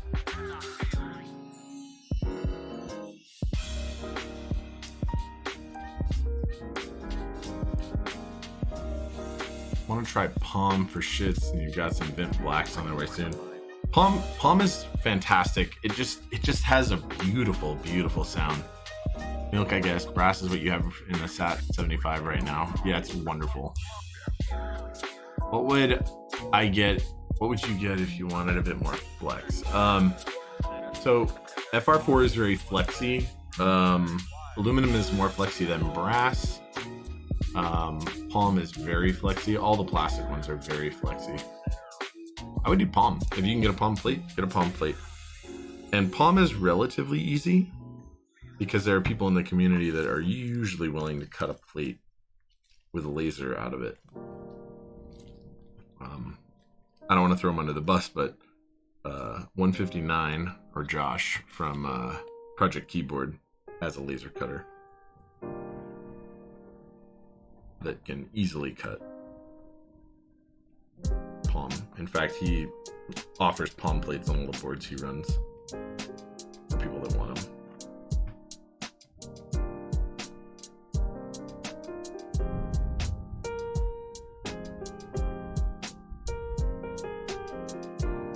Listen, Cass, you're gonna scream if it's not modern Dolch. I mean, I actually hope that it's monochrome, but I'll build it with whatever you guys choose. I cast my vote. Modern Dolch is pretty good. It's pretty good. It's pretty good.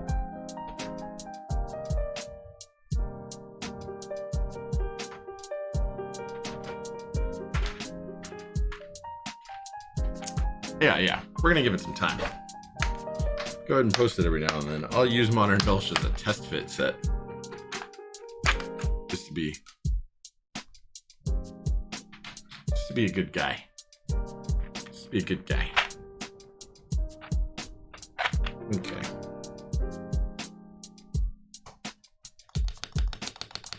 That's great.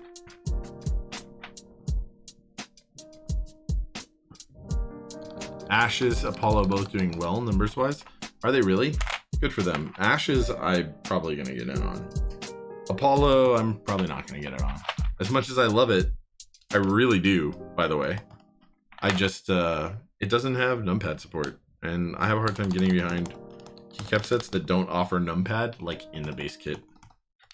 But with your wallets, you know, how you do.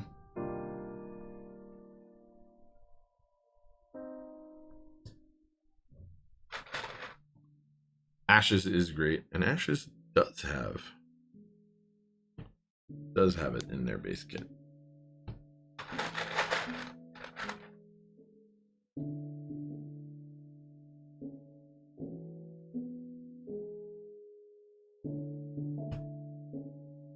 Actually, I don't think that's in the right place.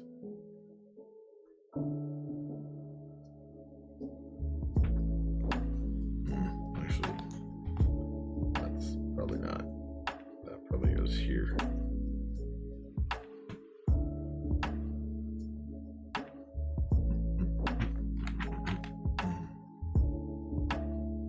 No, I was wrong.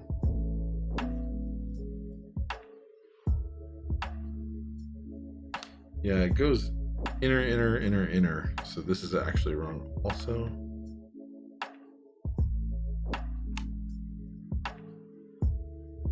That can't be wrong. Is it? Okay. All right. Anyway. Those are all right. We're gonna pull these out.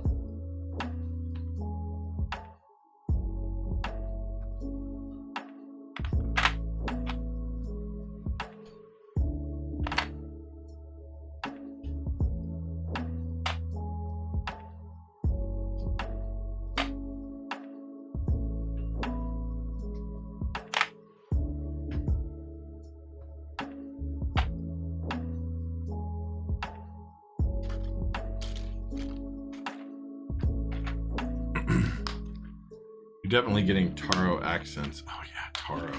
I forgot about Taro. Pretty tempted. That set actually looks really good in person. Round one, at least.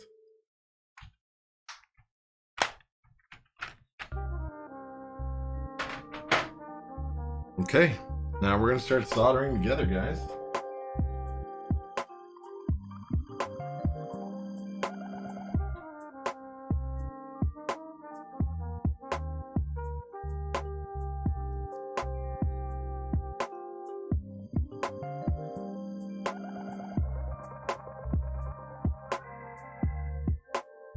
Thanks so much for that follow, Severo O.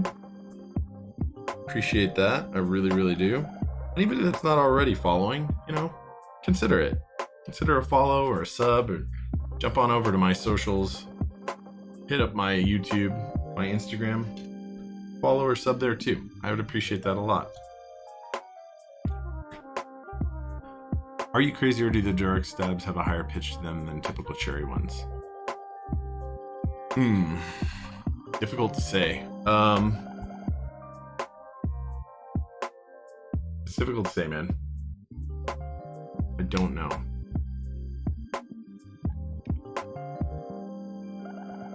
I don't know if I can say that. Milk, I guess. You haven't tried Cat Profile. Cat's okay. It's cool. It's like a more mellow essay. That's the way I describe it. It's a better, it's a more usable essay. I still don't like it as much as Cherry.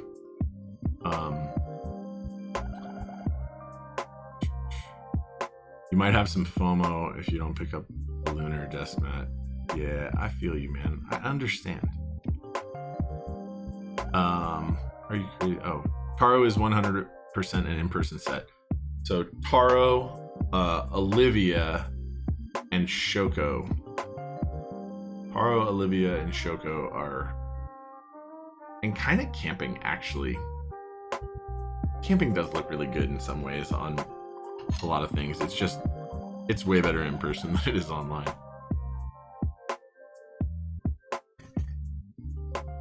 That's my thoughts on it, on camping. Not that I don't like it online, just Shoko, though, a lot of people missed out on because they were like, meh. Let's get this fan on. How about that?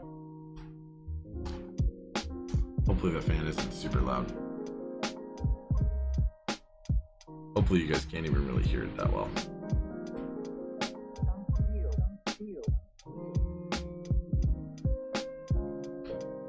Okay. Corner ones, corner switches.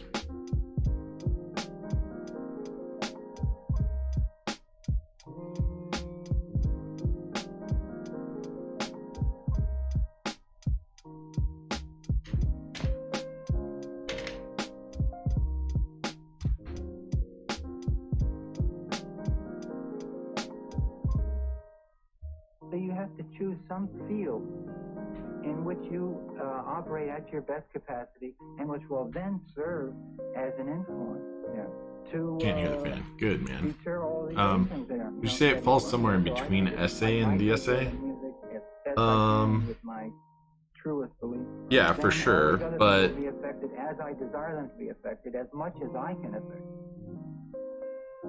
I don't know. I don't know how to describe it. I'm not a giant fan of Cat Profile, but I also don't dislike it. Like, Essay looks beautiful. Essay is a gorgeous looking set or profile. It doesn't necessarily feel the most amazing in hand. I love Essay sculpted keycaps. Those feel amazing. So row 3 scooped, basically. So your F and your J. And I've thought many times about having a full row 3 scooped set made. Like something simple, like black on white or something classic. And Signature Plastics has said they would do it. Melissa's only concern was, what are you gonna do for homing keys? And I was like, not have them. Like, be a man. Learn to type. Not be a man, but I mean, you know what I mean? Just like suck it up, buttercup, and hit the buttons. Hit those switches.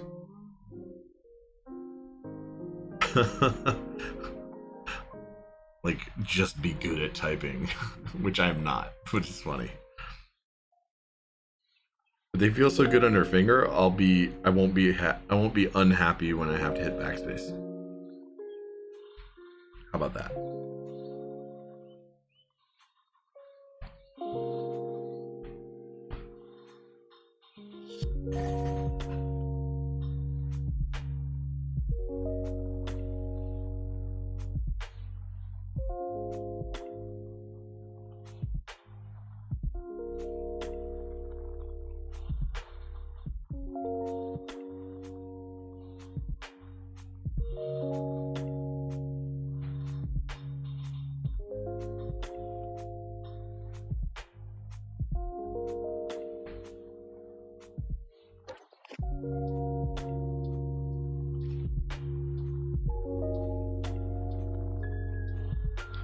You're around 80 or 90 now. I've been around 80.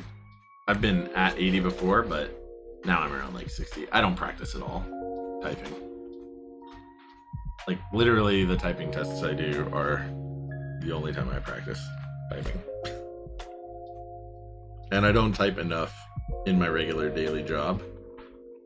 I mean, I type, I just don't type for any extended periods and not like huge. It's like short emails, you know? So I don't usually type that much.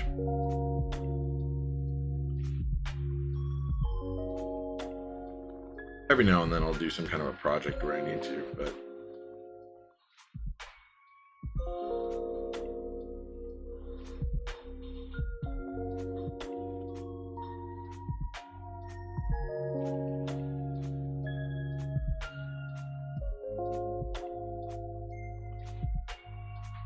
even spoiled by devices doing spell check. Yeah, no joke, man.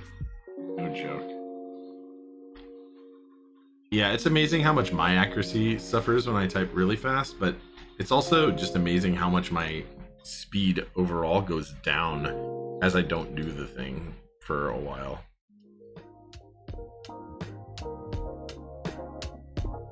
Like if I practice a bunch over the course of a few days, I'll get back up to 80.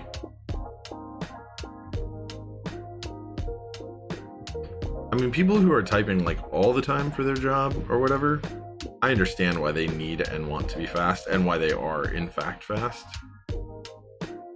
It just never has been or likely will be me. And it's not like I don't type in my job. I type all the time. It's just very short things. And I'm usually having to think about what it is exactly that I want to say as I'm typing. So I'm actually more limited by the speed of my brain to create the text that I want to write down in the first place.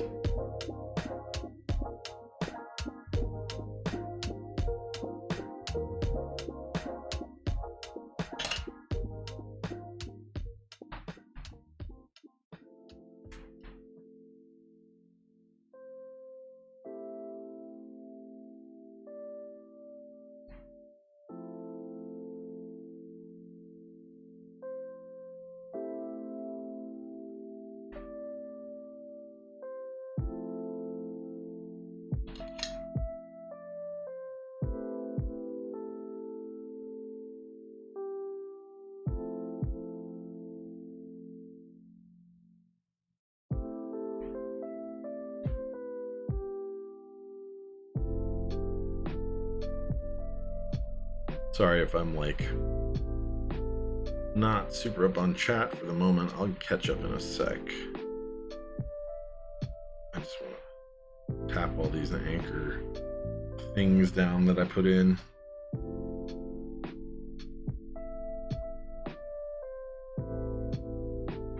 Put kind of a lot of them in there. There's a bunch that I haven't tacked down yet.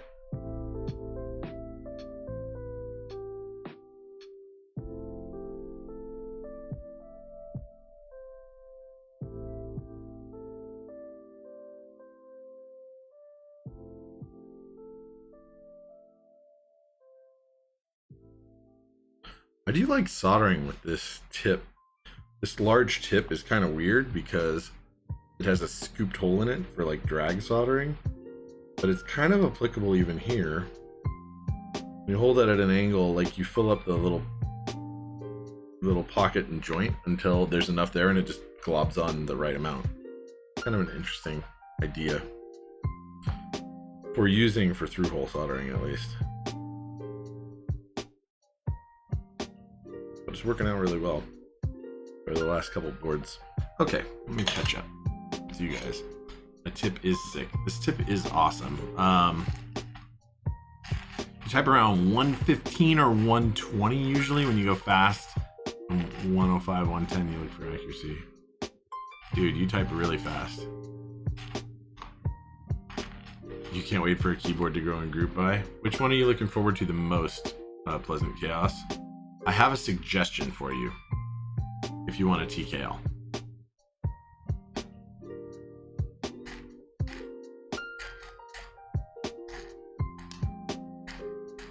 Well, the Void Radiant, but there's also Heine TKL1. Whenever that goes up, probably gonna want to jump in on that. Heine's the shit. Poll is still open. Thank you so much for TSC. Maybe need it. Can I talk a bit about common mistakes for first-time builders? Yeah, I can. So a lot of times, yeah, it'll be called the TKL1, and if you can get in, of course, it will be a closed buy. Void Radiant will be good, by the way. But yeah, so first-time mistakes, right? A lot of people use bad stabs. Like they're like, oh, I'll buy this kit, or I'll buy a kit from KBD fans as an example, right? And they'll be like, oh, well, you know, here's these GMK stabs or cherry stabs that come with this. That's good enough. Grab them. And it's like, no, choose good stabs. They make more of a difference than you think they do. The most common mistakes that I see people make on their first time boards where it's like I've had to repair things is pad damage, where they're soldering and they keep the iron on there for too long. Like they're just sitting the iron on the pad forever and it just burns the shit out of it. And delaminates it from the board. That's the one. But if you know how to solder at all, like you're not really gonna do that. If you're confident and you don't need to panic, but like move with a sense of urgency, you know? Like you wanna get this job done and you wanna get out for every pad you're on. That's it.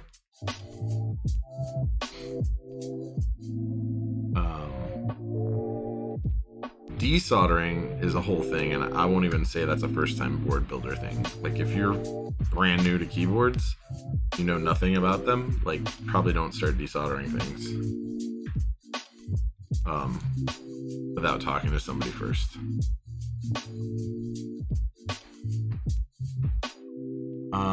Are screw-in stabs and clip-in stabs interchangeable? You saw you install the stabs and they look kind of like your clip-in, the board just modified for the first. Yeah, so clip-in and screw-in stabs go into the same hole inserts. That's a first-time builder mistake. Don't use clip-in stabs. Not saying we've never done it here, where somebody's asked specifically for it. We have. Still, I recommend get screw-in stabs. The end. Get Durock, get Zeal. Durock is also known as Everglide, some parts of the world. What's that nice alu solder sucker SF something? I don't remember because I use electromechanical solder sucker. I use Hacko FR301.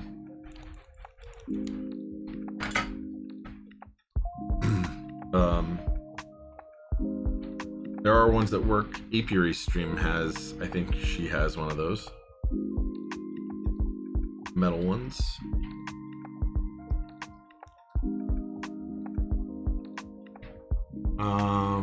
G Money Rider, just desoldered from your first build because you reused a poker Gen 1 and it was definitely a learning curve. Yeah, I'm not saying that it's bad. Like, don't be afraid to desolder. Just learn about desoldering before you start doing it. And know how soldering works first, more importantly. Understand that you don't want to melt these pads off, right? You can absolutely damage the PCB by keeping high heat on there for too long. And your soldering iron is high heat, even at low heat for melting solder, it is high heat.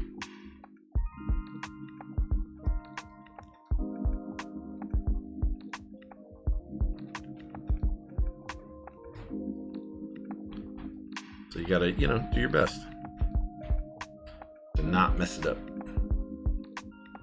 Basically, I think the thing number one, if we were to lump it all into one thing that people fail to do when they build their first keyboard, or when they build for the first time, it is they fail to plan. Right? They fail to do their homework, to research what it is that they're building and understand how that kind of functions. I think you're good, Pleasant Chaos. I think for you, we've had enough discussions. It's like you understand kind of what stuff's about. Watch a couple VODs, understand what people are doing, and jump in. You just buy cheapy ones. You can usually get through a whole board before they become inconsistent. Cheapy what?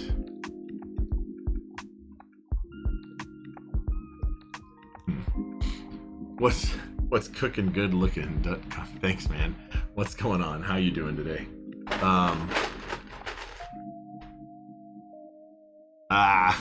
Pleasant Chaos. There you go. I'm down. But my point is people don't absolutely have to have someone else build it, right? If you want to learn how to get your boards to be perfect, I mean, you know, just build a dozen or two of them, and realistically be prepared to like desolder your board and try again. If you don't want to buy 15 boards, maybe buy a couple extra PCBs and just rebuild with different switches regularly for a little while. Then you'll kind of know what's up. There's a lot of tuning individual pieces to other pieces that's going on that I think that's what you get when you have somebody else build for you. So the example that I gave earlier today was I'm building this board, right? I'm using 62 gram Zealio V2s and I'm lubing stabs for it.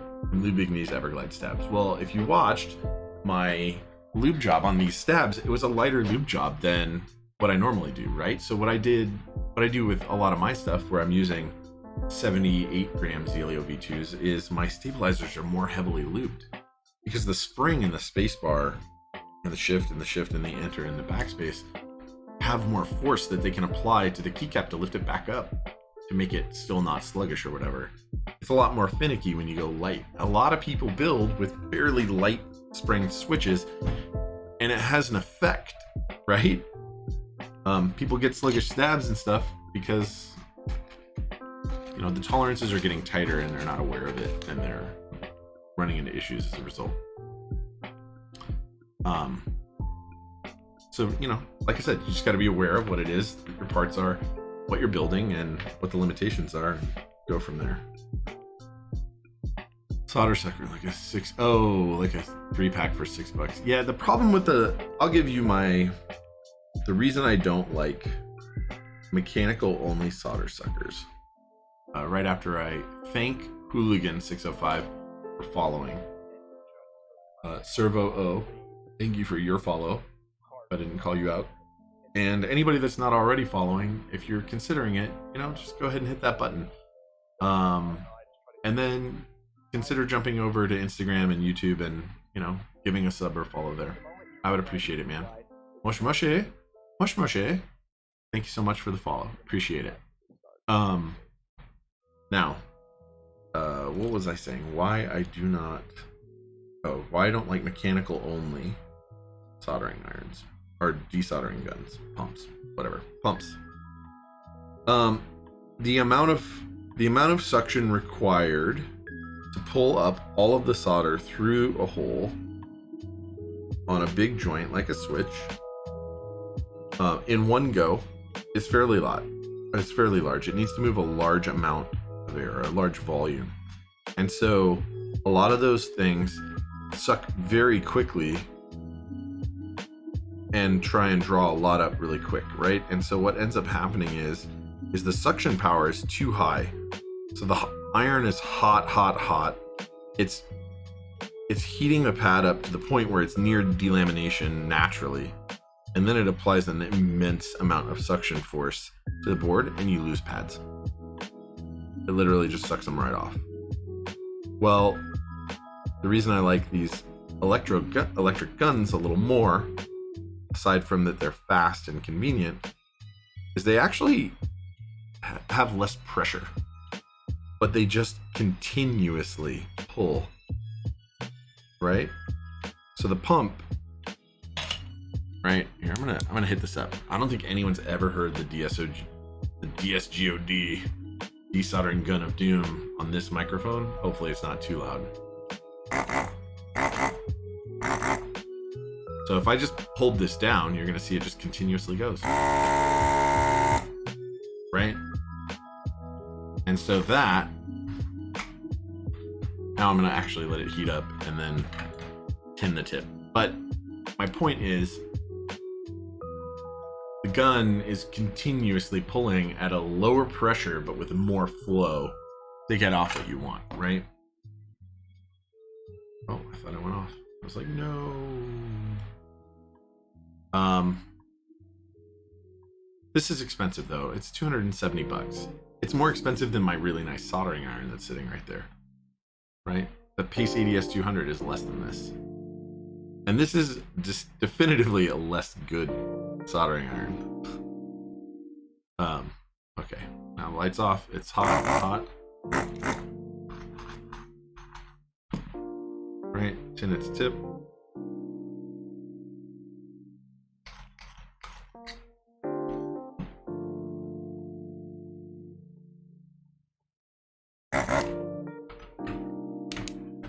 Turn it off. There we go. Okay. There are cheaper options. Those cheaper options are a little more finicky, require more continuous maintenance, although that requires some significant maintenance. Not like difficult, just continuously aggravating. Keep changing things and keep cleaning it. Yeah, very dirty. Turns out lead isn't actually that clean. Who'd have thought?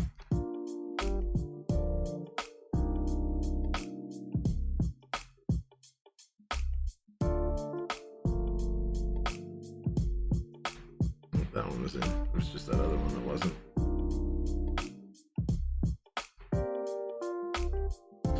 So yeah, I honestly think those are the way to go. If you can afford one and you're going to be desoldering at all for any prolonged period in your life, or not even prolonged, you're just going to use it sometimes, get that one.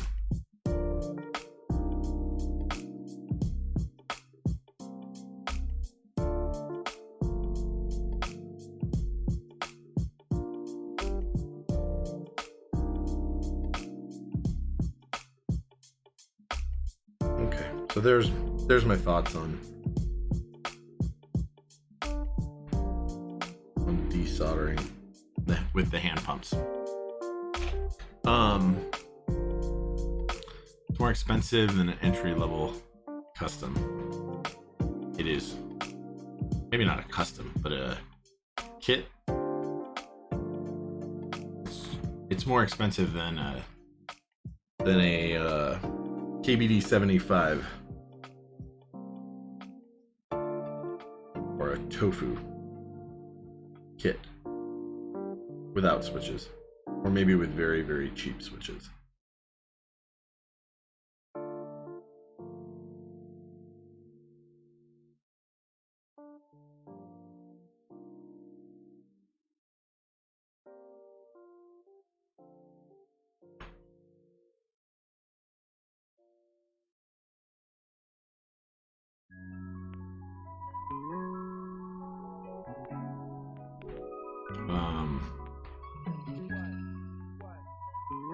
Best purchase ever. Rather have a desoldering gun than a nice soldering iron. Yes, I agree with that, actually. I do agree with that. Which is why, if you watched my stream before recently, I mean, I had an Xtronic 3020, man. It's not anything to write home about. For almost a year, I soldered boards, pro, like making money doing this thing with an Xtronic 3020, which is not a terrible iron. It's not a pro. It's not a real hot shit iron. You see what I did there? It is hot, actually. But you know what I mean. I think.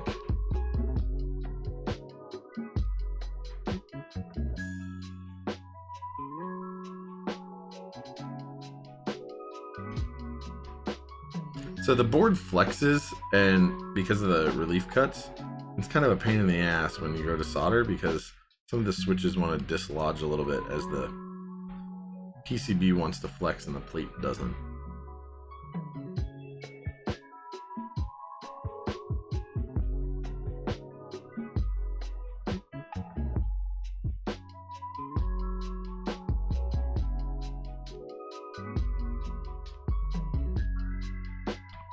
You like tofu. Viking Robot, thanks for that follow. Appreciate that. You like tofu or something of that quality. Tofu's fine. I'm not hating on the tofu. I'm not hating at all. In fact, the number one board that customers get pointed at when they don't know what they're looking for, but they have certain specific requirements, is the tofu. That's the most and that's not like because I think it's the best board. What I mean is just given what they tend to ask for when they first start, that's the board now that it goes to most frequently. Pleasant Chaos. You out there, man? I know you know. Right? Am I right?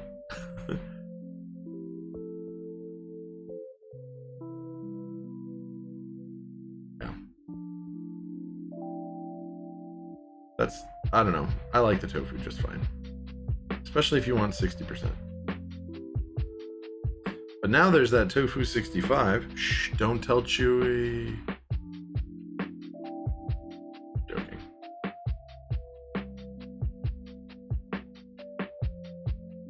That guy's irrational dislike of 65s is somewhat ridiculous.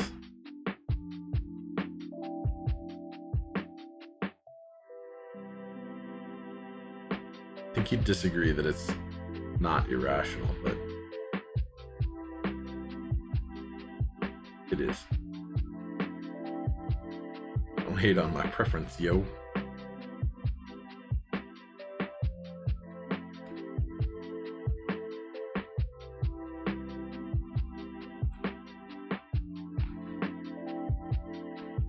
What was the name of those tweezers you used on the stab stems? Reverse tweezers? I think is what you probably want to look for if you're looking for that. I think that's the search term that will get you a million different sets of tweezers that do that exact thing.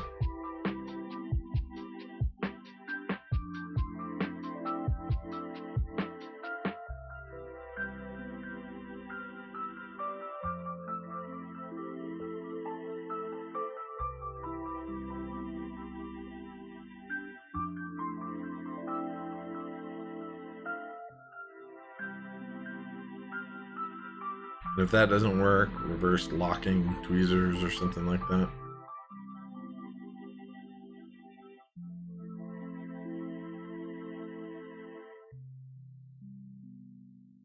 I should create a list of links more to everything that I use. The biggest problem with that though is that so much of what I use changes regularly that it'd be hard to keep a comprehensive immediate list, right? Alright. Comprehensive list immediately handy for everyone all the time.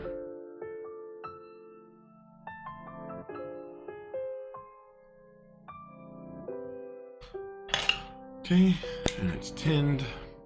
You wish there were more keyboards with the HHKB option of layouts. Yeah, I mean, I'm not into HHKB, but I do understand why people would like it, especially if you're an Apple user, I think. But either way, yeah, I think it'd be cool if there were more options available too. Cross lock. There you go. That'll work too. All right, boys and grills. Here we go. Let's try this. Oh, all the lights still light up red. I'm not gonna stop giving it shit for that, by the way.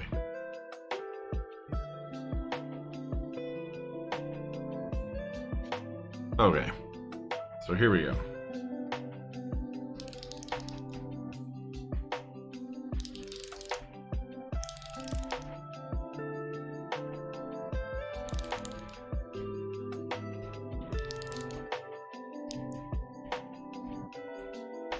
Perfect. Exactly what I'm looking for. Bingo bango. Now we're gonna throw this thing together. What's my favorite keyboard? Jonas Max.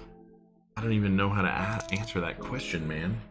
What is my favorite keyboard? Like, I don't think there's a favorite of all time. I just want to know what my favorite on, like, in my rotation current one is, or Salamander is definitely near the top of the list, even though I also have issues with that board. The one that is most often, and I've said this the last couple streams, the one that is most often on my desk,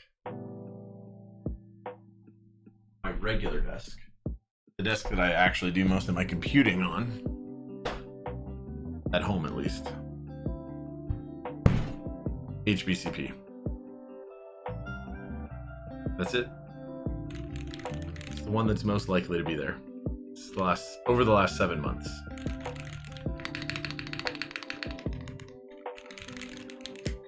I don't know if there's one that sticks out to me so much when I'm asked.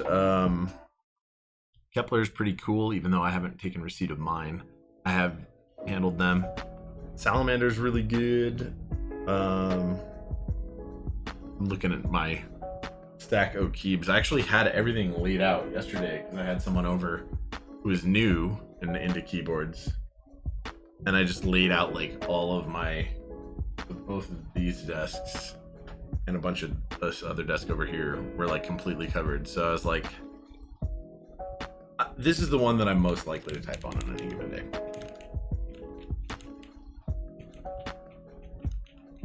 That's it. That's what there is. That thud, yeah.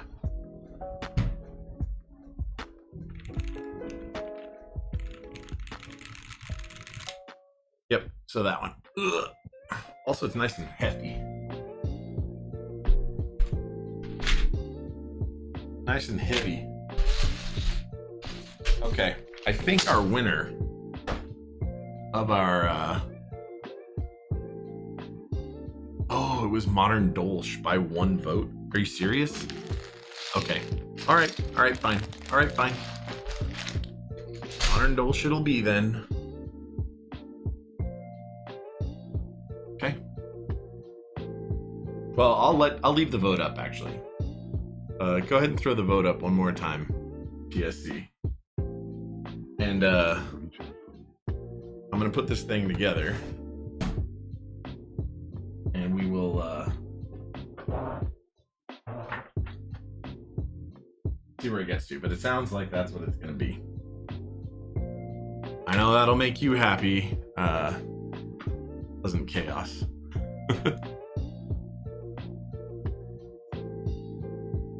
One vote. Right.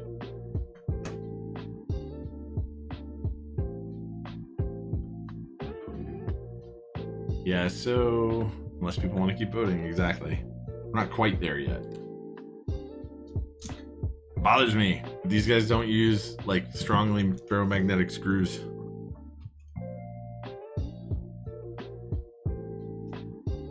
Like the tip of this is magnetized and it's not magnetized enough apparently. Take them out. Grr. Also, I'm going to complain about this again on my keyboard build. Anybody who saw these. Hooligan 605, what's my favorite TKL layout right now? Win keyless for TKL.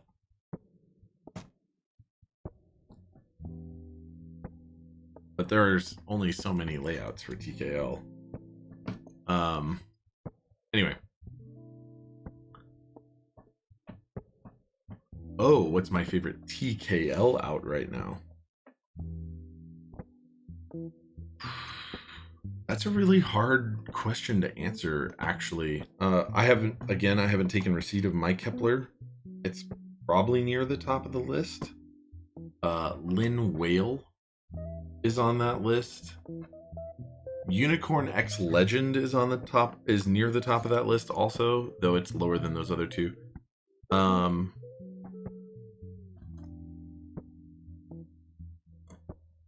to think. There's a lot of other honorable mentions. From Key Cult, from other places that I do really like.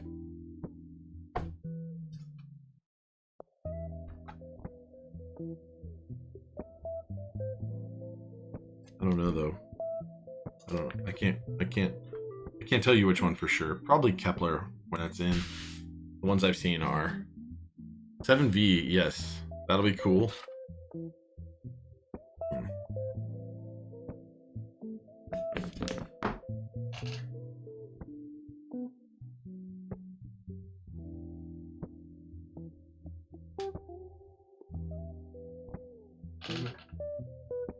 Went the other way.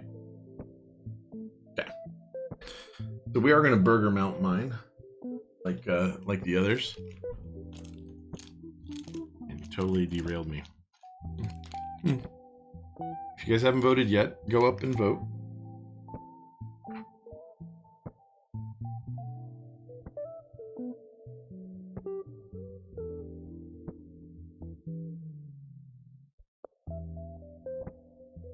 Silly burger mounts.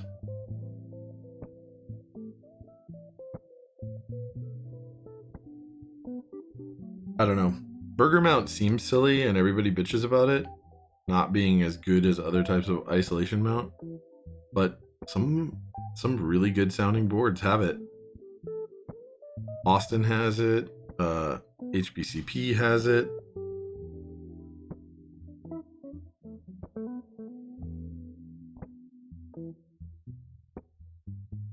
I'm a fan.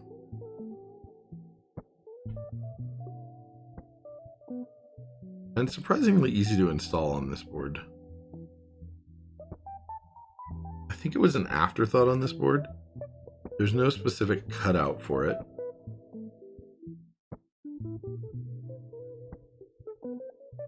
But it's quite nice.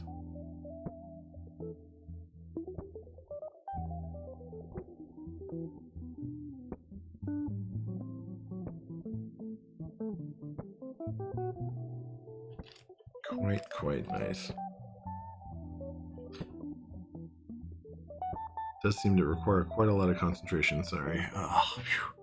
So burger mount is I will show you, kind sir. Clavier Radiant. So Radiant is going to be wonderful. Baifu, no doubt at all. So this is what a burger mount is. So there's all sorts of different types of gaskets that you can put between the plate and the top case, the plate and the PCB, the plate and the bottom if it's bottom mounted, etc. Right? And all of that is meant to reduce the amount of vibration transmitted into the case by the PCB and plate. And if I go over to your large microscope view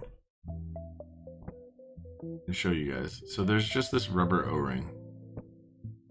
Right, and it's compressible. Like if I squeeze tighter, you can see it compress. And all this does is sit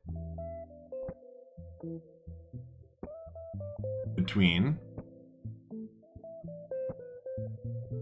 the top case and the plate when I flip this over. And that's what it's going to do. Clavier Radiant TKL is... So the Void Radiant is on your list? Is that what you're saying? Somebody push a picture of the Void Radiant.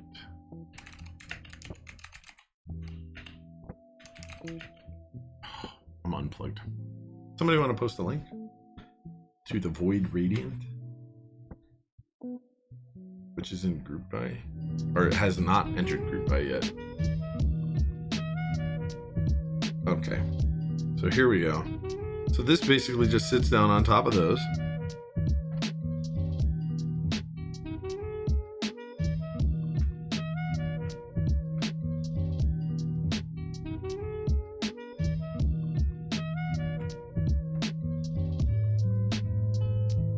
And then the screw goes through those and compresses it down into.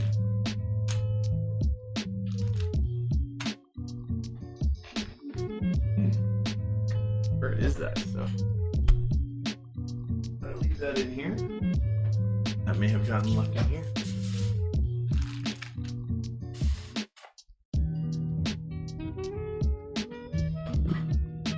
Hey, what's up, SXVE? How you doing? So there's the Void Radiant. I love those double cuts on the back. It's gonna look clean.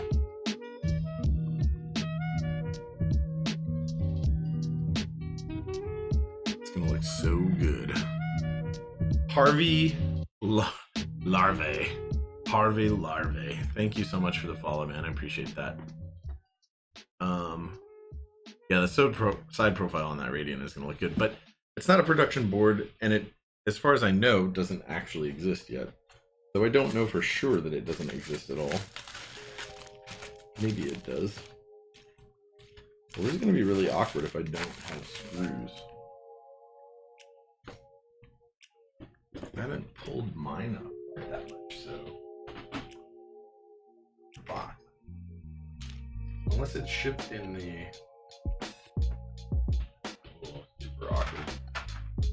I almost certainly don't have those screws separately. Maybe I do.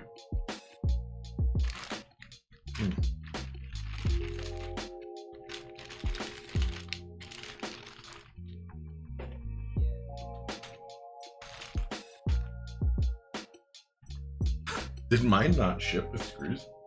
That's funny, because I built a bunch of these recently for customers. It's possible. It's possible, because mine all shipped together, that they put it in here. Oh, this has enough key screws for itself.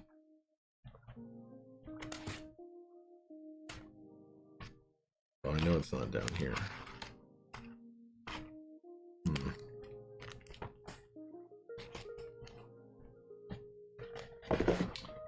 Well, no. The other thing that could have happened is I could have dropped him into here, I guess.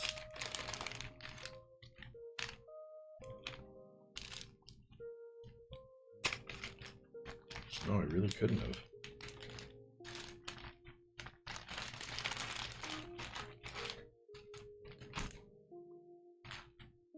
So there's this other set of washers that come with this board.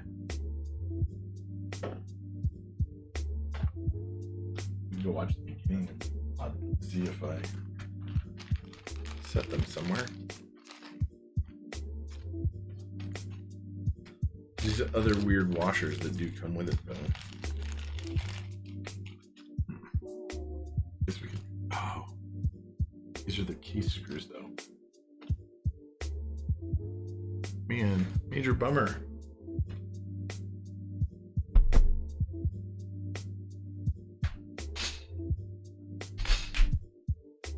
I just looked all around. I'm pretty sure I don't have them. Maybe they're the same pitch. I know, right? That would be major bummer. I was having a great day, Stash, until right now. I'm pretty sure my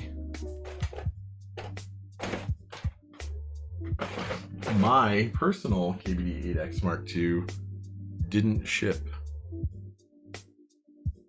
the correct screws to get into the top case. I'm gonna try.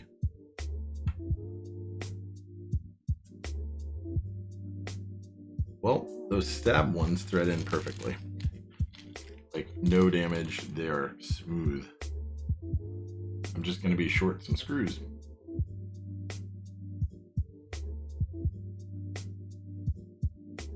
Or stabs.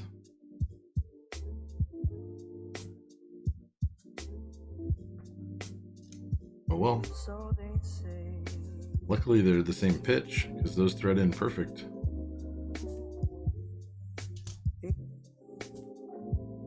Rip. I know, right? It's okay. We have lots of screws all around, so... You know what? Before I actually go too far and use all those, I am going to steal screws from Cherry and or GMK sets.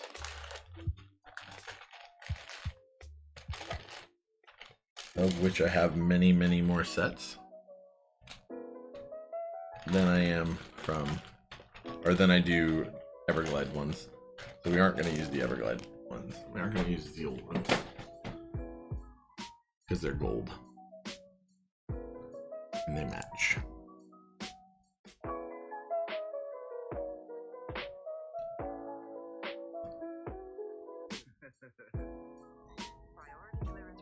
Hey, Trashy Llama was just gifted by Penguin Droppings a tier 1 sub. Thank you so much, Penguin Droppings. Also, how are you doing? It's good to see you. See your name in. Hopefully well. Penguin Droppings has totally become a regular. That's right, you. I like it. Always got good things to say. Except for right now. I'm sorry that you're almost half dead. From the time change? You just don't feel good, or what's going on? Hope you feel better. I really do. Oh no. That's the worst. Sucks being sick. Definitely hope you feel better soon.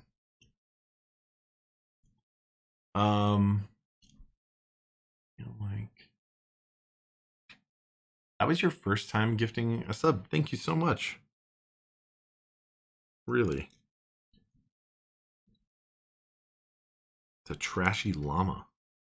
I like that name. Trashy Llama. There was another name in here earlier that was like, oof, I love that name. I'm trying to see if I... Dirty Unicorn. Love that name. That's funny.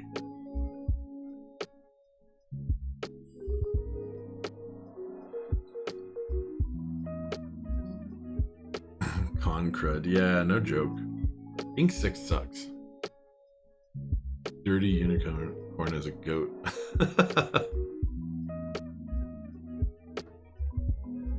Yeah.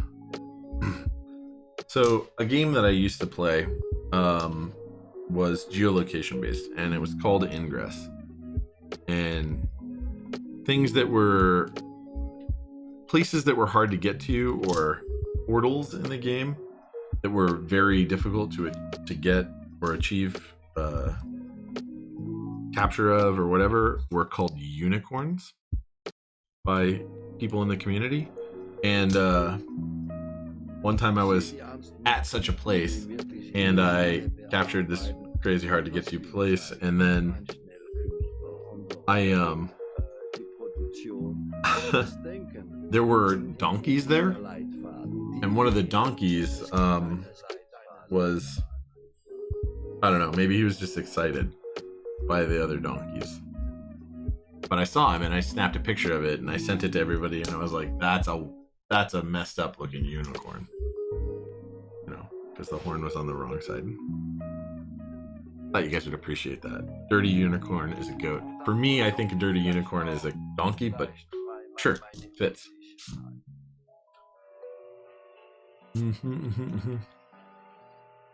Okay, so that's all in.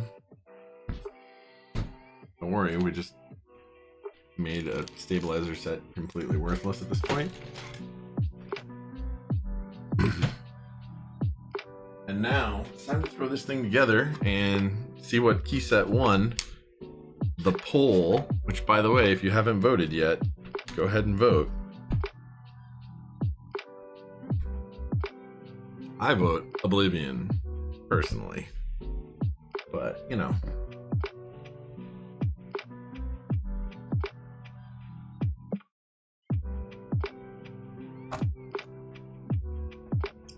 I do wish there were helicoils on this board.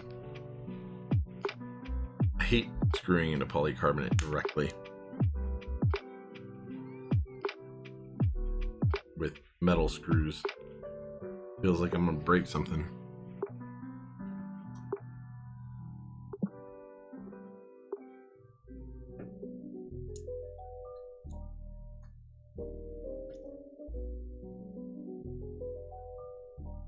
I want to see that Dolch. Okay, all right, all right. Damn, the weight looks so clean. The weight looks good. I think the weight looks less good than fully matted or like fully sandblasted and PVD coated, but PVD coating is expensive. Pretty sure they just sealed it in some other kind of sealant like lacquer or something.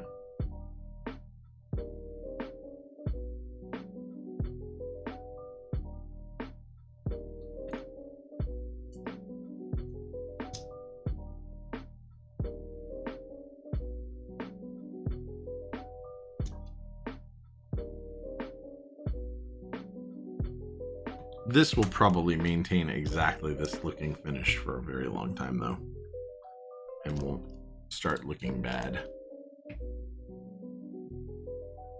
anytime soon unless it gets scratched or something, which it probably won't because it'll be here with me.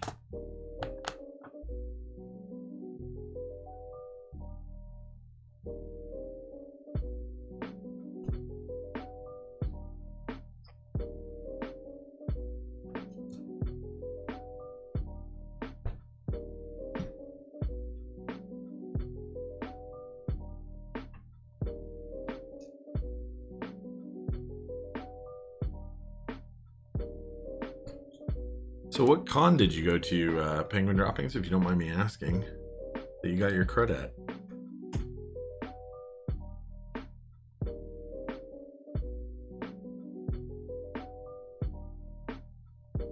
Oh, work related. Got it. No, that's fine. Sorry to ask about that then. I was hoping it was like a fun con.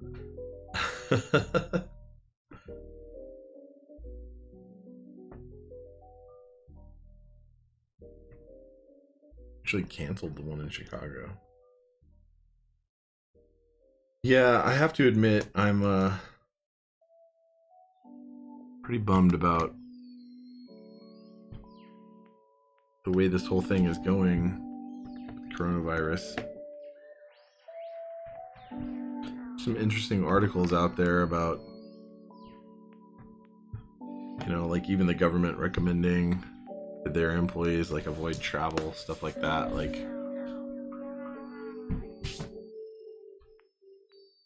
unfortunate that there's something really bad out there.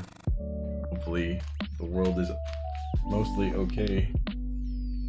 Hopefully we find some reprieve from it, though it doesn't appear that there will be one.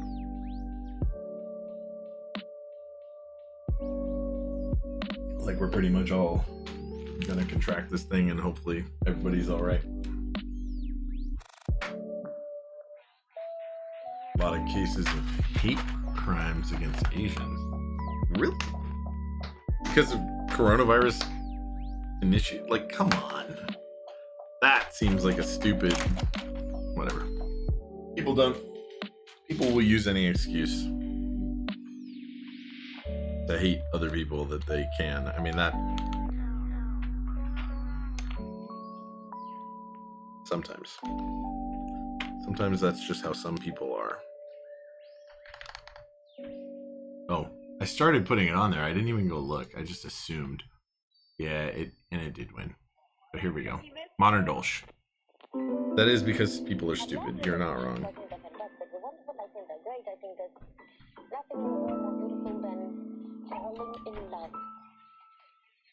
Can't remember if there were... I don't think there were direction novelties, right? It was just like enter and... Well, whatever, we'll go look. Why did I put alt in the wrong place? I want my alt here. I don't.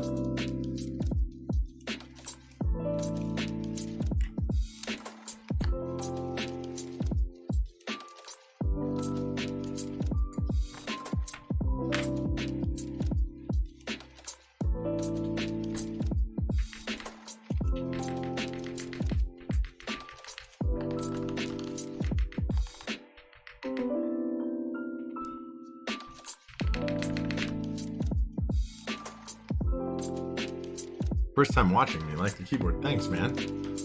OP Beef. Thanks for that follow. I appreciate it.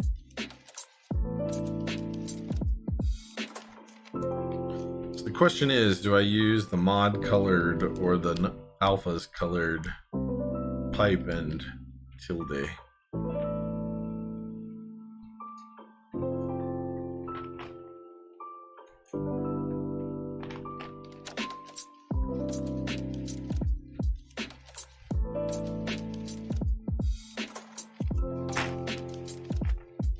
We're definitely gonna use teal. I wasn't talking about that.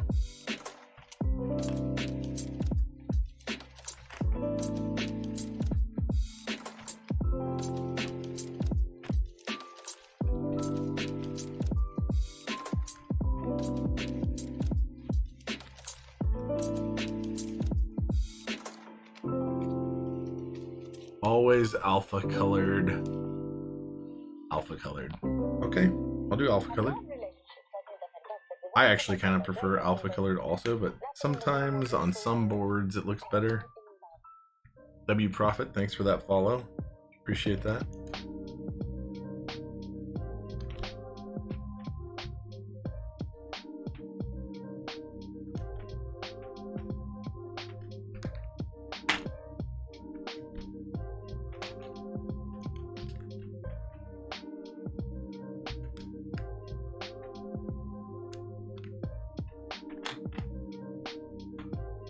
This is Modern Dolch. Yes, it is. Very clean. Modern Dolch looks freaking amazing, no doubt.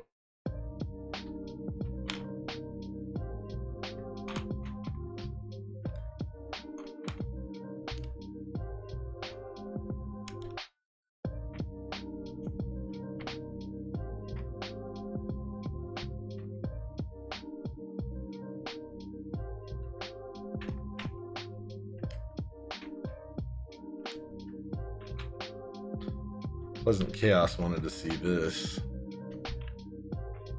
And I definitely threw it up there as an option because it would look good. And I kind of just like relatively monochromatic sets.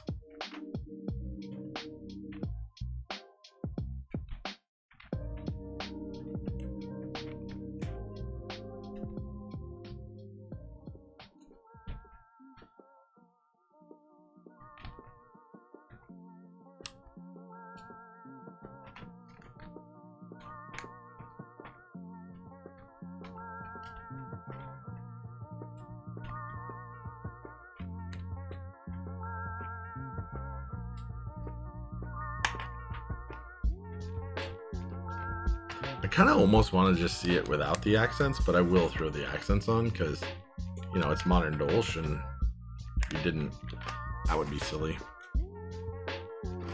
Oh yeah, we don't have a music command Visionaire X, sorry. Is Moto R2 coming in? The background music is, I will get you guys a link. This is a YouTube live stream. Oh man. Ah! Copy? Can't paste it into here. Okay. I can do it in here though. There we go.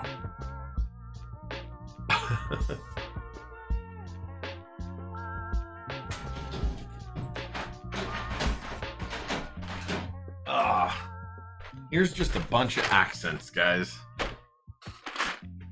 Accents and novelties for things. Here's the Moto ones.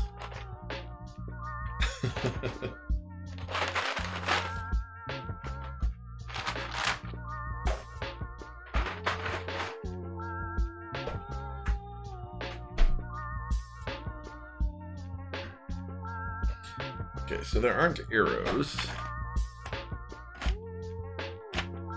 Red, I was gonna go teal.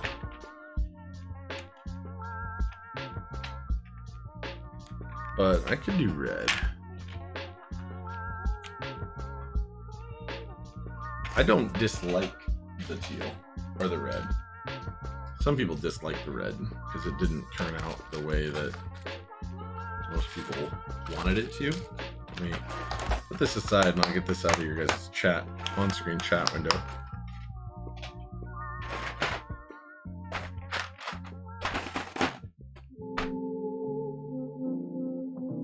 accents. More accents for your accents. Yeah, that's not even all the accents. There's more. But is what it is. We'll pull this out and we'll see what we're getting. This also has the icon.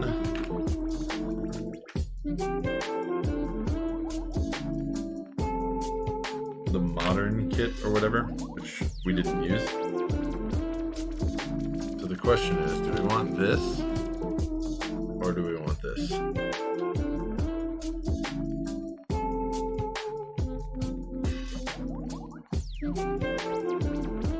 I was leaning more towards teal. TSC said teal. Pleasant Chaos said red. I think you may be outvoted on this one, man. I think we may be doing teal. Mechanic says blue also. Sorry, man. Normally go for teal, but red might look better. Okay, alright. You know what? We'll look at it with both. How about that? Look at it with both. And then we can come to a conclusion. Okay, guys. What do you think? What do you think? Okay? What do you think? You guys tell me.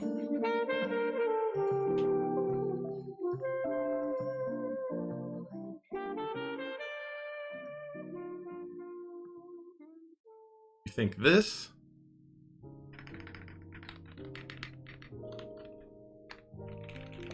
Feels so good. I love this board. I love this board. This board is fire for the price. Okay, so here's teal. We're gonna try red. I want to see which one I like more.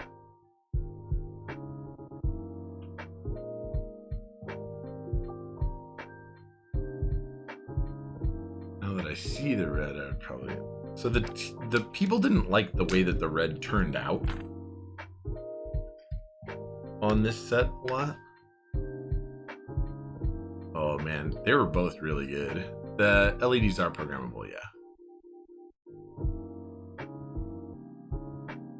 I think it is too complementary to this set. Mechanics. But that does look fucking clean. Stay with the teal. Alright, alright, alright. I think I like the teal just a fraction more. I don't know, man. Yeah. I like the teal just a fraction more.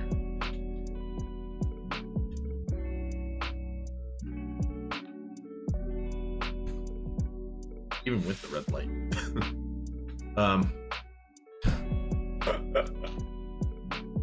I'm having a hard time too, so don't feel bad. I like it with both. I'll probably take pics with both when it goes up on Insta. But I like it either way. Purple it is. I'll grab the purple from, what's it called? From Eclipse, or the baby blue. Ooh. Hold on one second. They're over here. Sorry.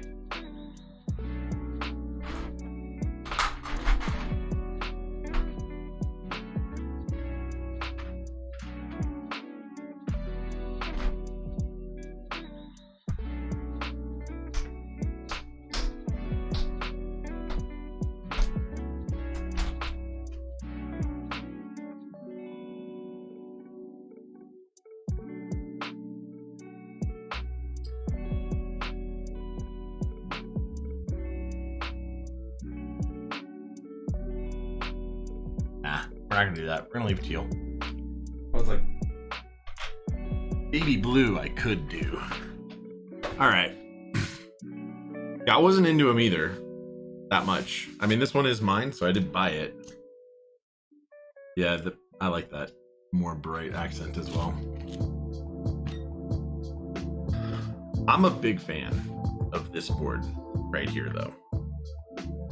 Like, I love it. For the money, it's unbeatably good. Hey, what up, Kibobo? How you doing? I don't know, guys. I don't know, it's pretty awesome.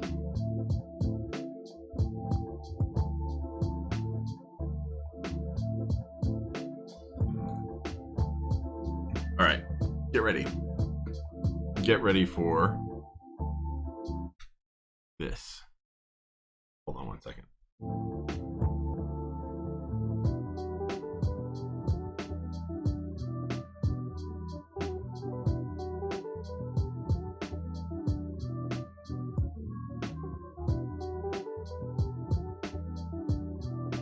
Okay, now let's try that again. You guys ready? You guys ready to hear it? Just to hear the sounds. So we're like, you know, one full hand span away, right? Okay, here we go.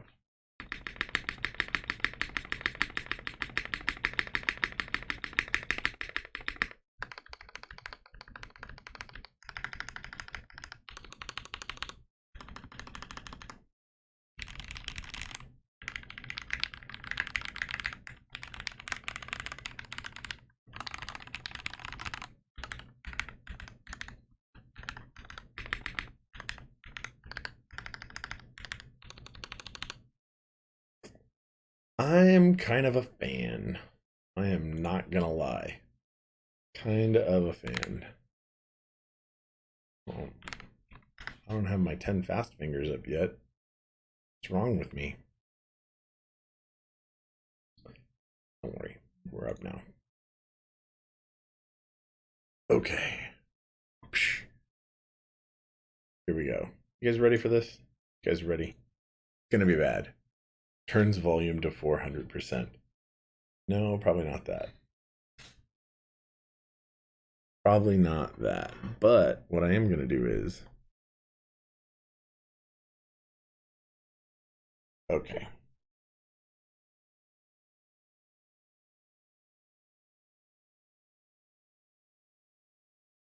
All right. Here we go. Here we go.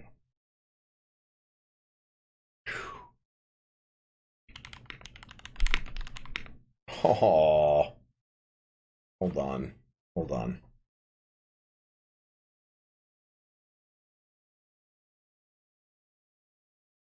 So what happened there is I started typing, but then the microphone swiveled off on its own. I was like, no, we gotta fix that. We gotta fix that.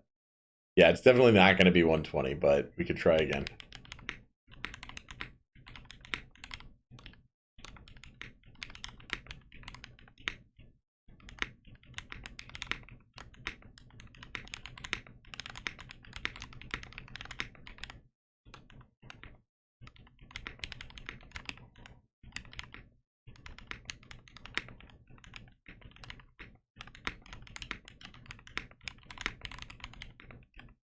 Ah, come on.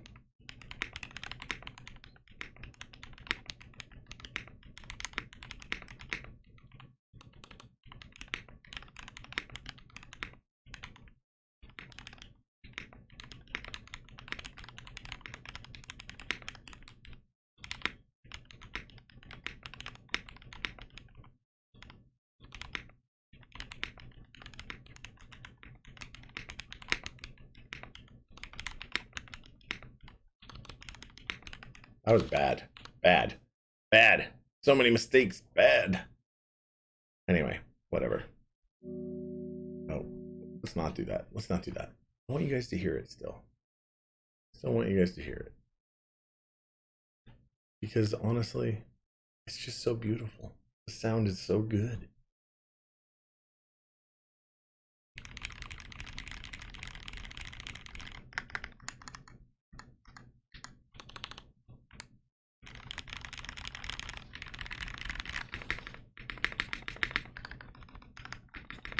I'll tell you the deets on the lube job in just 1 second.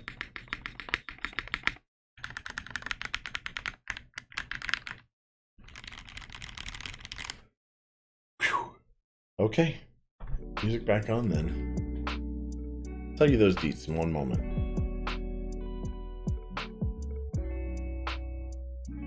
All right, so here's the details on the lube job, right? This board has 62 gram Zealio V2s. I tub lubed them in 3204 with some Krytox 105 mixed in to thin it out just a tiny little bit, Kibobo. And boy, does it sound good, and it feels good. I want it, which is a good thing because it's mine.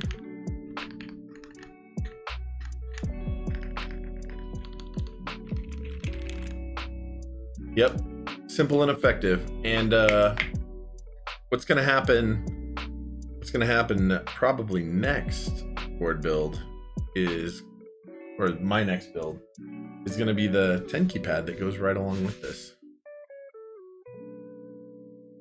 Yeah, and then we'll have a tofu acrylic that's up, and then TBD, because there's some other options. Clavier, how you doing, man? How you doing?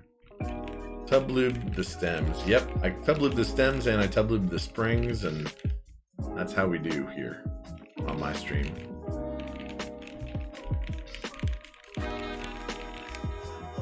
It's a beautiful board. Sounds good. I'm happy. Kibobo, Josh is the lube master. I mean, look, there's other people that lube switches really well. People who sometimes don't do tub lube. There's all sorts of ways. Whatever your method is for getting it right for you, that's the way you should be doing it. Anyway, I'm off. I'm gonna go. I love this board. I'm super happy with it. There are some things that I would change if I were to make this. I would remake it exactly as is, pretty much, but I would use helicoil inserts.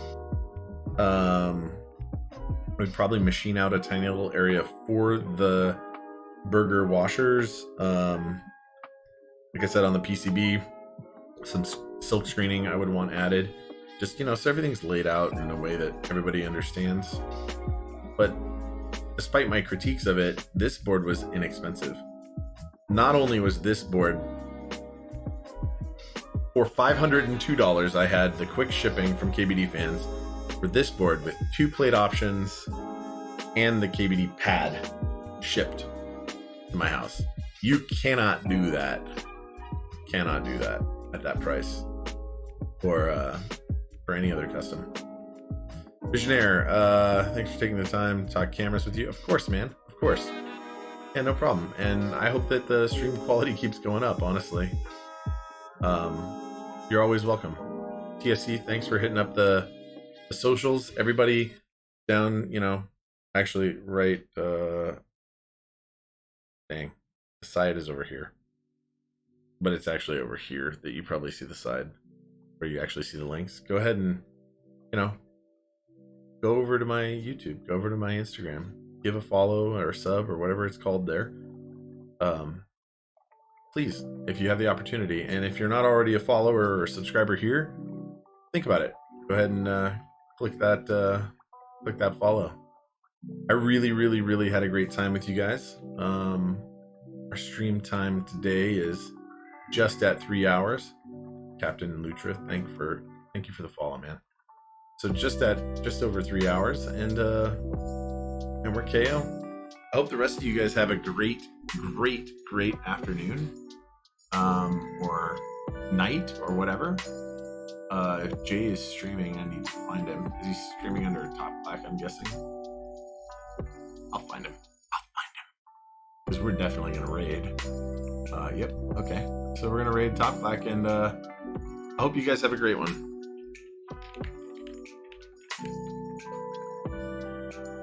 Till next time, guys. Catch you later. Wednesday, by the way, 6:30 p.m. That's next time. All right, bye.